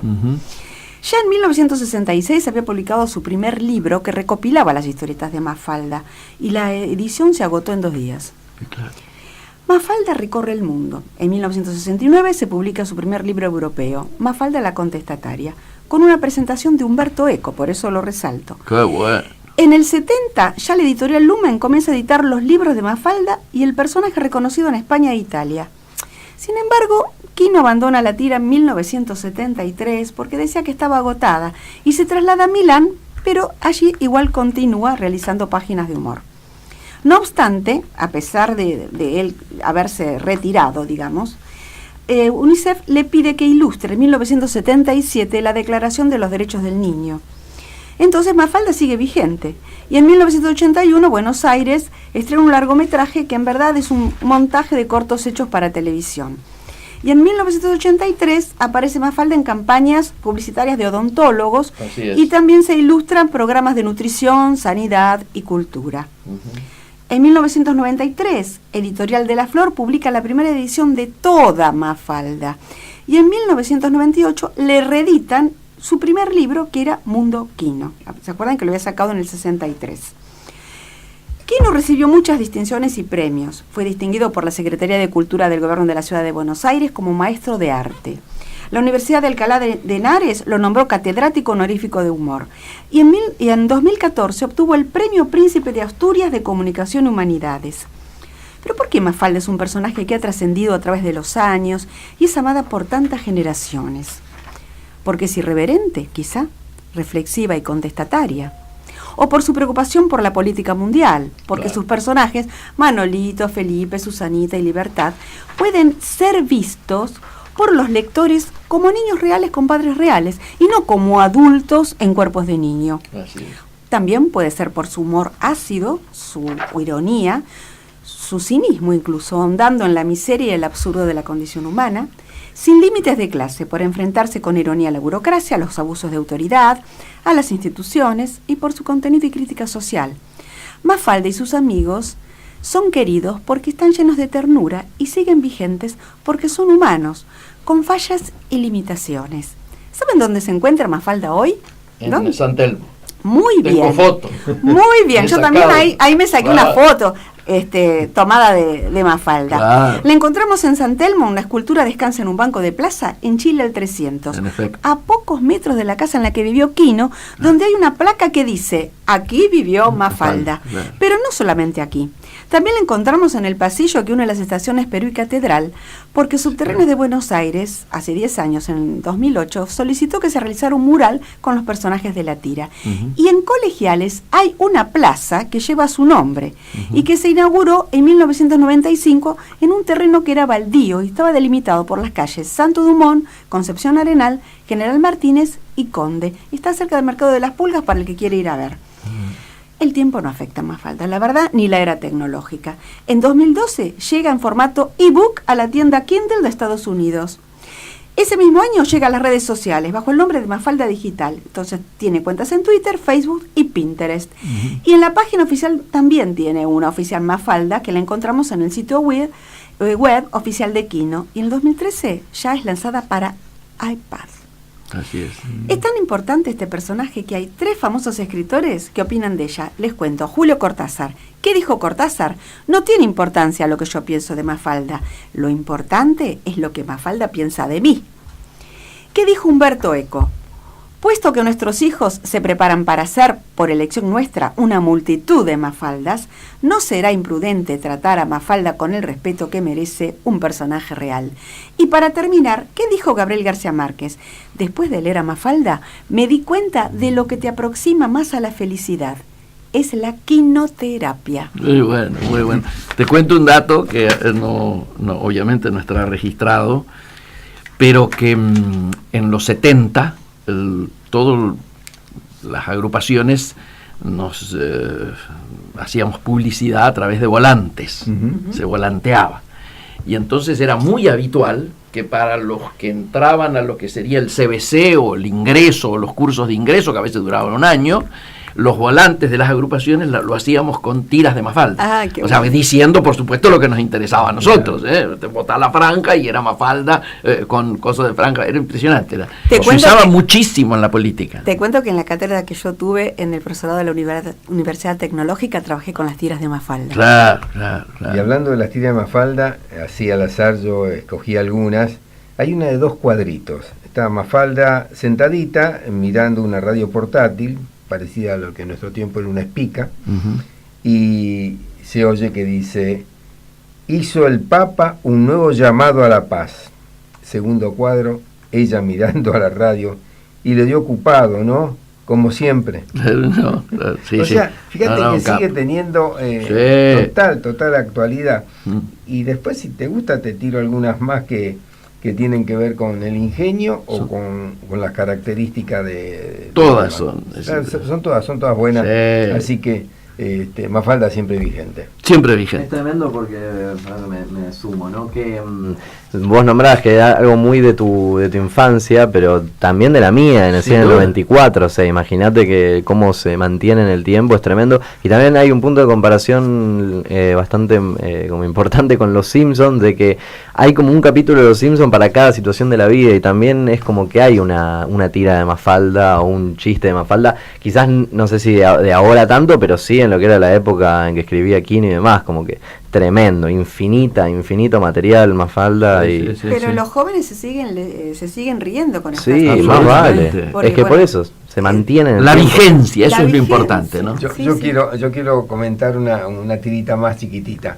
Se ve a Mafalda viendo un televisor, la madre asombrada ve, y es una escena de una pareja que se está besando, ¿no?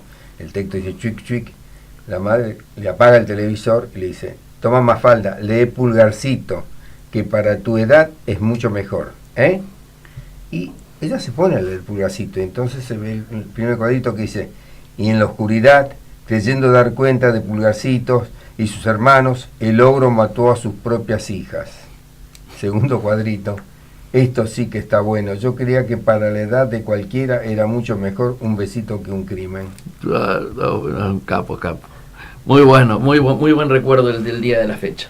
¿Tenemos alguna cosa para iniciar el último capítulo esta vez, ¿no? Ya vamos a darlo por concluido, de Rusia 2018, ¿no? Pero hoy con él. Sí, claro.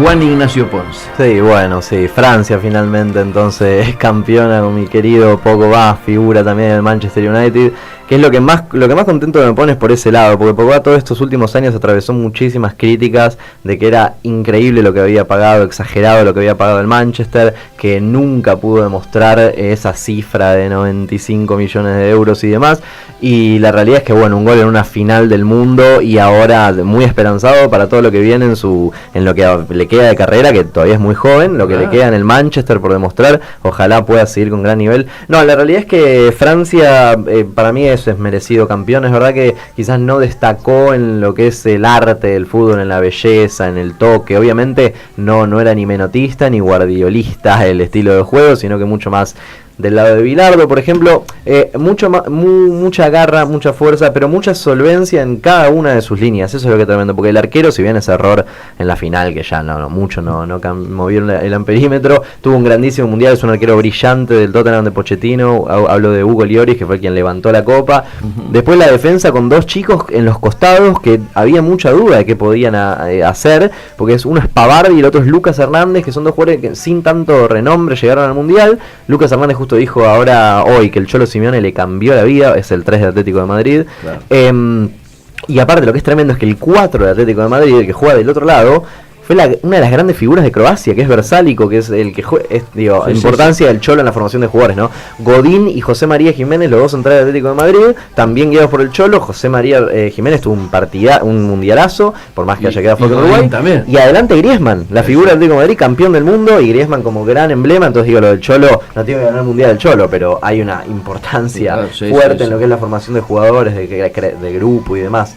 Entonces nada, bueno, el doble 5 de Kanté con Pogba. Kanté es un jugador que no lo pasás, es muy difícil pasarlo, está atento a todos lados, cubre espacios perfectamente. La final no fue su mejor partido. No fue su mejor partido, pero porque llegaba mal de salud, llegó mal, jugó, lo sacaron muy tempranamente porque estaba mal de, no sé si era fiebre o que estaba mal de la panza, creo que era fiebre que tenía, estaba muy mal y no pudo brillar a su máximo esplendor, pero sí lo hizo en todo el mundial. Lo que es muy curioso, el 9 de Francia no metió ningún gol y salió campeón del mundo. Oliver Giroud, el 9 de Chelsea, ex Arsenal, no metió ningún gol, pero sí lo que hizo fue todo el trabajo sucio de llevarse las marcas, de bajar pelotas, de pelearla, y permitió que Mbappé y Griezmann pudieran lucirse al máximo, ¿no? Mbappé, que fue elegido como el jugador joven del torneo, muy merecido, incluso hasta algunos pensando en por qué no el jugador del torneo, pero bueno, el premio es casi el premio consuelo últimamente el que se le da a la figura. En el mundial pasado Messi, con muchas dudas, ¿por qué no James Rodríguez? El mundial del último Modric, que si bien es verdad, es posible, o sea, es merecido,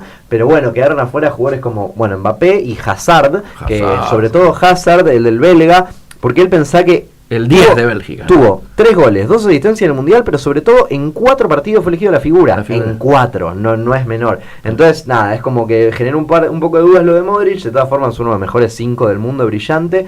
Y también esto de Mbappé, ¿no? Mbappé,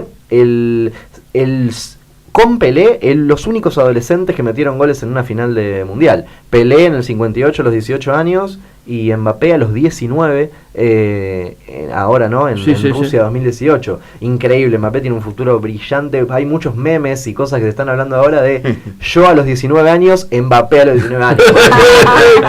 Yo a los 19 años una foto tomando un vino y Mbappé a los 19 años con la Copa del Mundo, ¿viste? Impresionante. Leí que corre más rápido que el velocista más grande del mundo. Sí, hay una corrida que es la que hace contra Argentina, que nadie lo puede parar, que termina en gol, en penal y después gol. En esa corrida hay un momento en que llega a superar la velocidad de Bolt, pero lo que hay que pensar es que Bolt lo hace en 100 metros y lo mantiene. En cambio, Mbappé llegó una milésima a superarlo, pero igual, obvio, es uno de los jugadores más rápidos del mundo, uno de los mejores para jugar de contragolpe, y por algo Francia jugó de contragolpe en todo el mundial, ¿no? De Griezmann me gustaría dar alguna semblanza, porque es un tipo muy muy especial, ¿no? Además de tomar mate, de ser muy amigo de la bandera uruguaya arriba. Él saluda, hace la conferencia de prensa, le arrima una medalla y él muy orgulloso se pone la bandera de Uruguay.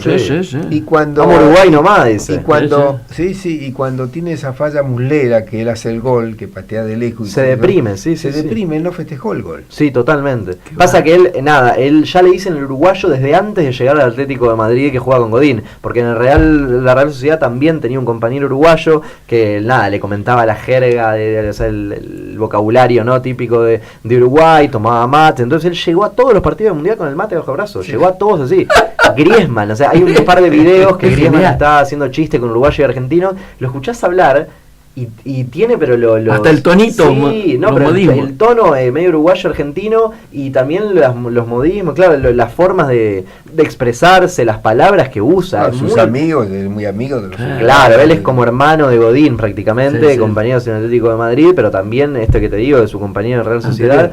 Y nada, Griezmann también, mucho futuro, es un fanático de la NBA mal, o sea, tiene muchísima camiseta de la NBA, va siempre que puede ver la NBA, es amigo de Isaiah Thomas en la NBA, que es ahora jugador del Phoenix Suns, antes de los Lakers, antes de los Boston. Pero sí, Griezmann la verdad que es uno de los futbolistas que mejor cae a nivel mundial, que más simpatiza a la gente, porque es como muy agradable, realmente, es una persona y aparte es eso, mete el gol a muslera, no es que sale a gritarlo corriendo, termina el partido contra Uruguay y no mostró ningún tipo de felicidad, es un tipo, es muy querible Griezmann, ¿viste? Muy querible. Francia se llevó, la Asociación de Fútbol Francesa se llevó 38 millones de dólares, ¿no?, por ganar la Copa del Mundo. Mbappé, por ejemplo, lo que hizo fue donar la plata que le correspondía a él a cosas solidarias y de su lugar de origen, su pueblo, claro, su ciudad. para fomentar, no sé si, no me acuerdo ahora si era para fomentar el fútbol en su lugar, creo, me parece, en su ciudad. En su ciudad. Nada, un gran gesto también, digo, 19 años lo que le queda a Kylian Mbappé por ganar en lo económico, en lo futbolístico. Va a ser una figura increíble. Y sabes que intercambió tweets con Pelé, Mbappé, muy gracioso, los dos jugadores jóvenes que metieron gol en una final siendo adolescentes, los únicos dos en toda la historia.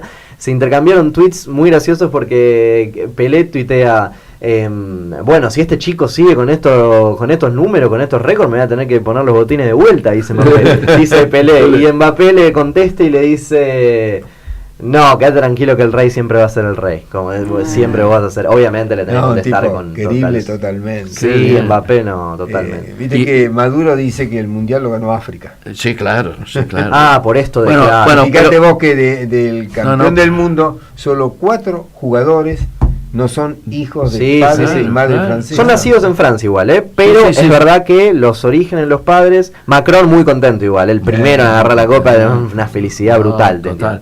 No, pero políticamente es muy importante. En momentos en que la derecha y el racismo están avanzando en Europa, que un seleccionado, el más multicultural de todos, el que menos tenía que ver con lo que uno ve en el interior de Francia, por ejemplo, pero sí en París. Kanté, Pogba, Mbappé, Matuidi, jugadores titulares de color, ¿no? Y Umtiti, que fue una de las grandes figuras del central, todos jugadores que, claro, descendientes. Que hizo un gol clave, además. Sí. Primera vez en la historia que hay 4 campeones europeos seguidos. Primera vez, porque en 2006 fue Italia, en 2010 fue España, en 2014 fue Alemania y ahora Francia, ¿no? Entonces, primera vez. Tú hablas de una supremacía, ¿no? Las semifinales y final. Claro, la semifinal lleno de europeos, cosa que solo pasó 4 veces en todos los tiempos de esto, y las 4 veces el mundial fue en Europa, en anfitrión, países europeos. Nada, impresionante. Desde había un dato que desde 1930 hasta este mundial había ocurrido que no sé si era que llegaran los 4 europeos. Pero había un dato que de esto, de llegar de europeos a las semifinales, que no. Desde el mundial 1930 hasta ahora no había pasado que en una semifinal no estuviera ni Brasil ni Alemania. Eso fue. Que desde el comienzo o Brasil o Alemania estaban en una semifinal. Y acá no, quedaron por el camino antes de tiempo. Muy rápido. Sí, así que fue un mundial muy curioso, muy atípico, totalmente atípico, sorprendentemente, porque en esta época que todo el fútbol se va profesionalizando, que es tan físico, que es tan, como no te digo pragmático, matemático, pero no sé, pero que es tan... O sea, bastante predecible en ciertas cosas, por lo menos lo que se ve en la Champions League, la máxima expresión del fútbol. El Mundial te demuestra que no, viste, que sigue siendo un juego que uno nunca puede saber antes de tiempo qué va a ocurrir, que los partidos son hasta los 90 minutos sobre todo. ¿Cuántos resultados hubo? Bélgica, contra Japón, México estaba afuera. Pero tuvo un contraataque histórico que va a quedar en los libros del fútbol, que es un contraataque de Hazard, De Bruyne y Lukaku, que los tres hombres que han jugado juntos en el Chelsea hace unos años, los 3 figuras de la Premier League, son las 3 figuras de la Premier League, con Pogba. Ese contraataque va a quedar para la historia, pero eso, el fútbol, a mí como que me enamoró un poco de vuelta del Mundial. No me lo tomo mal, más allá de lo de Argentina, porque realmente generó cosas extrañas, nuevas y que mantiene la llama, ¿no? Sin duda que el podio está bien. Sí, cualquiera de los 3 pudo haber sido. Sí, cualquiera de los 3, totalmente. Sí, pero nadie esperaba a Croacia. No, claro, lo de Croacia es una epopeya. Y te digo, campeón a Francia, medio que tampoco nadie lo esperaba. Sí que tengo un buen mundial, pero campeón no era algo imaginable. Sí, la gente pensaba mucho en Brasil, si no Alemania, si no España. 3 que le fue. Hablando de Croacia, mira esta foto donde se ve la Torre Eiffel. Es increíble. Recorrió el mundo. Colores, no pasaron ni 48 horas que la Torre Eiffel se tiñó de rojo y blanco con los colores de Croacia, reconociendo el esfuerzo y el mérito, ¿no? Por haber llegado a la final. Esto es muy envidiable, hay que aprender. Imagínate nosotros campeones del mundo y al día siguiente con el obelisco alemán. Imposible. O festejando el segundo puesto. Peor aún. Croacia. No festejamos acá el segundo puesto. No, se sacaron la medalla cuando se le entregaron. Francia, un equipo multicultural. Croacia, un equipo en el cual la resiliencia es fundamental. Así es. Francia con 67 millones de habitantes. Croacia, poco más, 4 millones 100 mil, poco más de 4 millones. 56.000 kilómetros cuadrados de territorio. Poquito más que Uruguay, bastante menos que San Luis de territorio. No, es tremendo, es tremendo. Y recién logró la independencia en 1991. Claro, ¿no? País marcado por la sangre. Luka Modric a los 6 años vio cómo fusilaban al abuelo. Al abuelo, sí.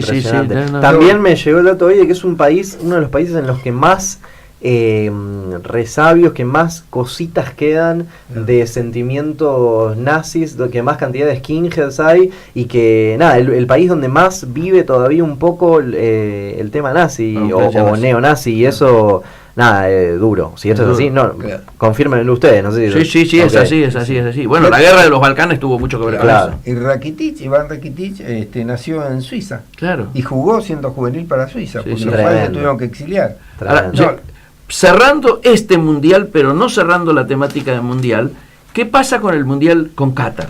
Que dicen ahora que hay peligro de que se realice porque hay una bronca en el resto de los países musulmanes, pues. Sí, bueno, eso desde ya, igual hay que ver de acá qué pasa en estos 4 años, pero también lo que tiene de curioso es que se jugaría en septiembre, a diferencia de septiembre, julio. Y habría más equipos. Y habría más equipos, sí, no, igual te digo, no agarremos viaje con ninguna, ni confirmemos nada, porque no, hay que esperar. Para el Mundial de Qatar hay que esperar. Lo que sí es que por un tema climático no se juega en julio, no se puede jugar. Claro. Sí que los estadios están condicionados con aire acondicionado, con todas cosas raras en el fútbol, pero que es inevitable si quieren que el mundial sea en Qatar. Ya se avanza mucho en lo que es la construcción y lo arquitectónico, entonces es difícil de frenarlo ahora el mundial. Pero obviamente si hay algo de guerra o algo de amenazas musulmanes, como Argentina dio de baja el partido contra Israel, bueno, esto puede pasar y hay que estar atado, o sea, se va a estar atado a lo que vaya pasando en estas horas. Pero nada, también con el mundo del fútbol, y para ir cerrando la columna, nada, es muy interesante lo que fue de Cristiano llegando a la Juventus. Yo tengo dos cosas. Compañero de Pablo Dybala. Pablo Dybala en este último mes es como que le pasaron le cambió la vida. Sí, tremendo. Se confirma sobre el romance con Oriana Sabatini. El pelo platinado gris y todo el mundo hablando de eso. Se le suma Cristiano, bueno, termina el mundial, vuelve a su club, y se le suma Cristiano Ronaldo de compañero de ataque, con grandes chances de que Higuaín se marche al Chelsea por 60 millones de euros. Y Cristiano, el nuevo 9, y hablando del poderío que tiene la Juventus y que no le fue difícil dejarse seducir por la Juventus, por el tremendo poderío que tiene el equipo, como que cómodo, y seguramente Dybala sea su compañero de ataque. Tremendo lo de Paulo. Y además vendieron camisetas por el valor del... Obvio, eso es lo que pasa. Eso es lo que también le pasó al Madrid con David Beckham. Ni bien lo compra, todo lo que es la venta de camisetas casi que equipara el gasto del club. Eso es impresionante. En un día. Obviamente no, porque después el sueldo de Cristiano es una locura. Obvio. Y obviamente hay algo económico que es un esfuerzo que hace el club. ¿Qué marca de camiseta va a tener la de Ronaldo? No, Adidas, sí, pero eso se mantiene igual que Real Madrid. Ahora, y que es su compra, ¿no? Este mundial tiene otros ganadores. Nike. Ganó Nike, plenamente. Ganó Nike. Las finales de Nike. A mí no me pone contento, pero bueno. Croacia y Francia son los de Nike. Afuera quedó Bélgica, que era el último representante de Adidas, que tenía la mayor cantidad de selecciones. Inglaterra, Nike. Y acá tengo un ranking de marcas de los mundiales. 1982, Alemania con Adidas, Italia con Lacoste Sportif.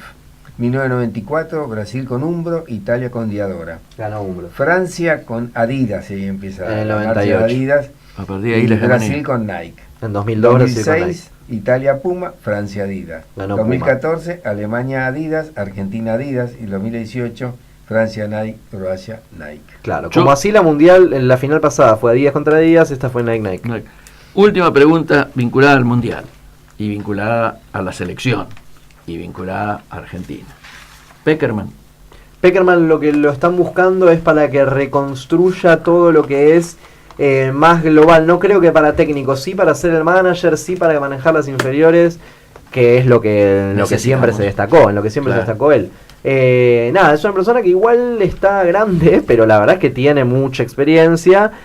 A mí como técnico, esto es gusto personal y me llevo muchas discusiones con compañeros, a mí Pekerman no me gusta como técnico, no puedo terminar de perdonarle sacar a la figura, sacar al 10 argentino en el Mundial 2006 para poner a Cambiaso, sacar a Riquelme para poner a Cambiaso, tampoco no puedo terminar de perdonarle tener a Messi en el banco llorando por entrar y que vos no darle gusto sabiendo ya quién era Messi, porque no es verdad que era un chico que estaba empezando a jugar bien, para nada, el Mundial fue en 2006, antes ganó la Champions League Messi de eso, o sea, lo lesionaron, está bien, pero nada, hay varias cosas, como tampoco me gustó la decisión de no infiltrar a James Rodríguez, la decisión de sacar a Quintero en este último Mundial, son cosas, a mí no es de mi agrado Pekerman, pero sí creo que puede aportar mucho en lo que es la formación para los chicos más jóvenes, porque es lo que laburó siempre. Correcto. Y en eso es indiscutible. ¿Y con qué técnico, por ejemplo, de los que andan dando vueltas, se llevaría bien él? Yo creo que podría tener buena relación con un Gareca.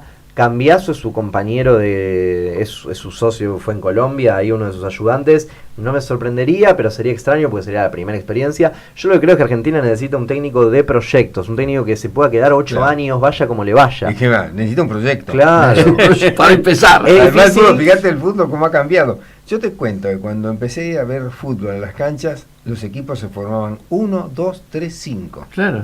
Un arquero, claro, dos backs centrales, los backs, 3 al medio y 5 delanteros. Esa particularidad. La MW. Los 5 delanteros no defendían.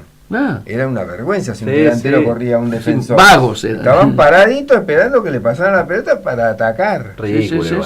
Bueno, cuando viene Menotti cambia todo. Y el pressing, empieza el pressing, donde lo vemos ahora, donde el delantero defienden, encierran, pero una técnica. Porque no viene Millardo y hace casi un fútbol científico. Claro. Igual lo de eso de que todos cambien de posiciones y todos defiendan, atribuírselo a Menotti es como regalarle mucho, porque antes es la Holanda de Cruyff. Claro, él inspira mucho a la Holanda de Cruyff, pero tenía una frase muy simple que era muy claro que lo entendían los jugadores. Para poder entrar, primero tenés que salir. Así es. ¿No? Sí. Y después lo replicó el Barcelona. Y ahora tenemos equipos donde, lo dijimos aquí, ya no el pez grande se come al chico, sino el pez rápido se los come todos. ¿Qué decías? Yo te iba a preguntar, entonces vos dirías que acompañando, lo de Pekerman es casi seguro, acompañando... Si él acepta, ¿no? Porque si es la decisión de la AFA. Sí. Y preparar, digamos, pensando en él, entonces para vos estarían Cambiaso. Sí, no, el Cambiaso te digo yo como que es su ayudante y que es alguien a que a él le gustaría, no sé si la AFA aprobaría el tema de que es su primera experiencia. Si no, el Tigre Gareca, se habla obviamente de Gallardo, de las imposibles como es Pochettino o Guardiola, ir a buscar a alguien no argentino, pero es muy difícil. Yo lo que creo es que Argentina necesita un técnico de proyecto como lo es Marcelo Gallardo, que pueden ser que se quede 8 años, lo que sí se pone un poco en contraposición y es medio contradictorio que con esta dirigencia de AFA, con el Chiqui Tapia, con Angelici, ¿puede ser Gallardo el técnico? No. Y bueno, hace mucho ruido. ¿Lo dejará? ¿Realmente puede haber un técnico de proyecto con estos muchachos? No es raro, pero bueno, sí, tiene que apostar a eso, más allá de lo dirigencial, futbolísticamente tiene que apoyar. No sé si no terminan en cana todos. Le han destapado entre el viernes y ayer en Animales Sueltos, le han destapado un negociado monstruoso de reventa de entradas que donde están comprometidos. Y la otra cosa, cuando se haga el balance, va a ser catastrófico. Porque la plata que le pagan a San Paoli, entre los grandes perdedores está Sampaoli, pero también la AFA. $1.600.000 se lleva San Paoli por su recesión. Y además todo lo que se habló primero de 20 millones. Después de 9.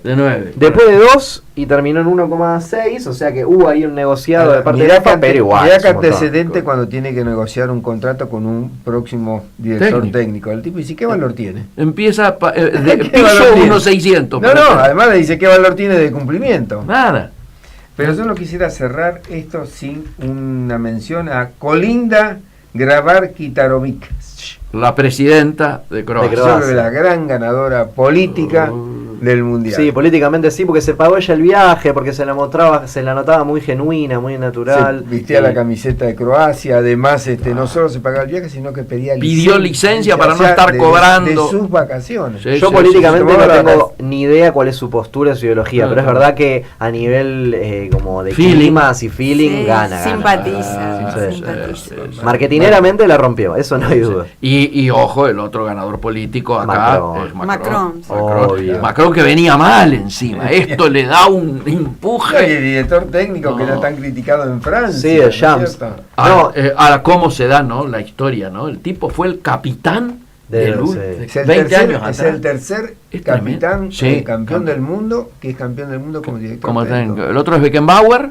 Y Zagallo. Y Zagallo. Sí, igual era una capitanía medio compartida con Laurent Blanc en el 98, no sé, pero es verdad, de Champs sí. No, increíble lo de Champs, y también, ahora que ya terminó, se puede decir, y no la estoy quemando, entre tantas amenazas del ISIS y de bombas y de muerte y de Messi con videos asesinado y en Neymar, no pasó nada, ¿no? Digo, en Rusia no entró una bala. Más grave en el partido de final, cuando entra ese grupito. Que no pasa nada. No, pero es un grupito interesante. Un grupito de mucha historia. 3 personas entraron. Los Pussy Riot. Pero el conjunto musical, van presas, estuvieron presas. Está todo bien, pero no deja de ser como medio humorístico y anecdótico. No pasó nada fuerte Rusia en eso, no pasó nada. Y de los que fueron, los amigos míos que fueron y que se han vuelto, todos cuentan la organización que fue brillante. Bueno, y en términos de recepciones nos están enseñando algunas cosas también. Cuando Argentina salió subcampeona en Brasil con Alemania, desde los jugadores que se quitaban la medalla, empezando por Messi, hasta la frialdad y la decepción aquí en la Argentina por haber salido solo segundos. La recepción que le hicieron en Croacia. Y en Bélgica también. Y en Colombia. Sí, en Colombia también. El Campín lleno. Los peruanos festejaron también, claro. Bueno, lo que ocurre es que tenemos más pretensiones nosotros, creemos que somos los mejores siempre, y bueno, eso sí ocurre. Se paga. Y hemos terminado con lo único que llegó a la final fue nuestro árbitro. Pitana. ¿Qué balance haces de Pitana? Mirá, mi primo inglés, mi querido Pablo, y todo Inglaterra está muy enojado. Consideran que la mano, el penal que le dan a Francia, que termina cometiendo Griezmann, fue un error gravísimo. Modric también, pero enervado a otro nivel, entrando al segundo tiempo, casi no puteando, pero discutiendo fuerte con el asistente de Pitana. La realidad es que de primera, de movida, yo no lo hubiera cobrado, obviamente, y que hubiera pasado. Pero ahora, una vez que lo ves en el VAR, es imposible no cobrar. No cobrar. Es imposible porque se ve como la pelota viene y la mano. Para mí es mucho más grave que haya cobrado full que origina el tiro libre. Sí, eso también estuvo raro. Eso es. Por eso, mi primo Pablo y los ingleses están muy enojados con Pitana, encima es argentino. Y la otra cosa que Bilardo trabajaba, y ahí sí es un tipo insistente y marcó alguna cosa. La pelota parada. Este es el mundial de las pelotas paradas. Sí, también. Griezmann, maestro. Y otra cosa que hay que aprender, que no vi que lo hiciera River ayer, el trencito para los corners. Bueno, eso Inglaterra también. Eso lo fue a averiguar el director técnico británico, a la NBA. A la NBA y al fútbol americano y al básquet. Sí, son las famosas cortinas. La famosa cortina y el desmarque. Entonces, sí, en lugar de ponerse en una posición donde se apretó, que se nos pone en trencito y cada uno tiene un plan, cada uno tiene una. Sale lanzado para cualquier lado. Son tres que el lanzador sabe que tiene que ir a buscar una cabeza. De hecho, el jugador que más destacó en este mundial de Inglaterra, después de Harry Kane, fue Maguire, que es un central, que justamente lo que decía muy bien es eso, de posicionarse. Y hizo un gol de cabeza. Claro, meter gol de cabeza, sí. Y además, fíjate que los centros donde iba, él se movía, pero la pelota iba donde estaba. Claro, siempre donde estaba Maguire, eso es tremendo. También Trippier, un especialista impresionante, el 4 de Inglaterra. Con la cabeza, claro, es especialista en tiro libres, en centros, lo quieren todos los equipos ahora. Trippier, un joven que es un crack. Qué bien que patea. Qué bien que patea. A mí los especialistas. Ahora resulta que está importante el saque del costado, al área. Señores, nos hemos pasado de tiempo, son las 16 horas y 17 segundos. Por lo tanto, el próximo martes nos estamos reencontrando en Comercio Exterior Siglo XXI. Seguramente yo no estaré sentado en esta silla. Nos vemos.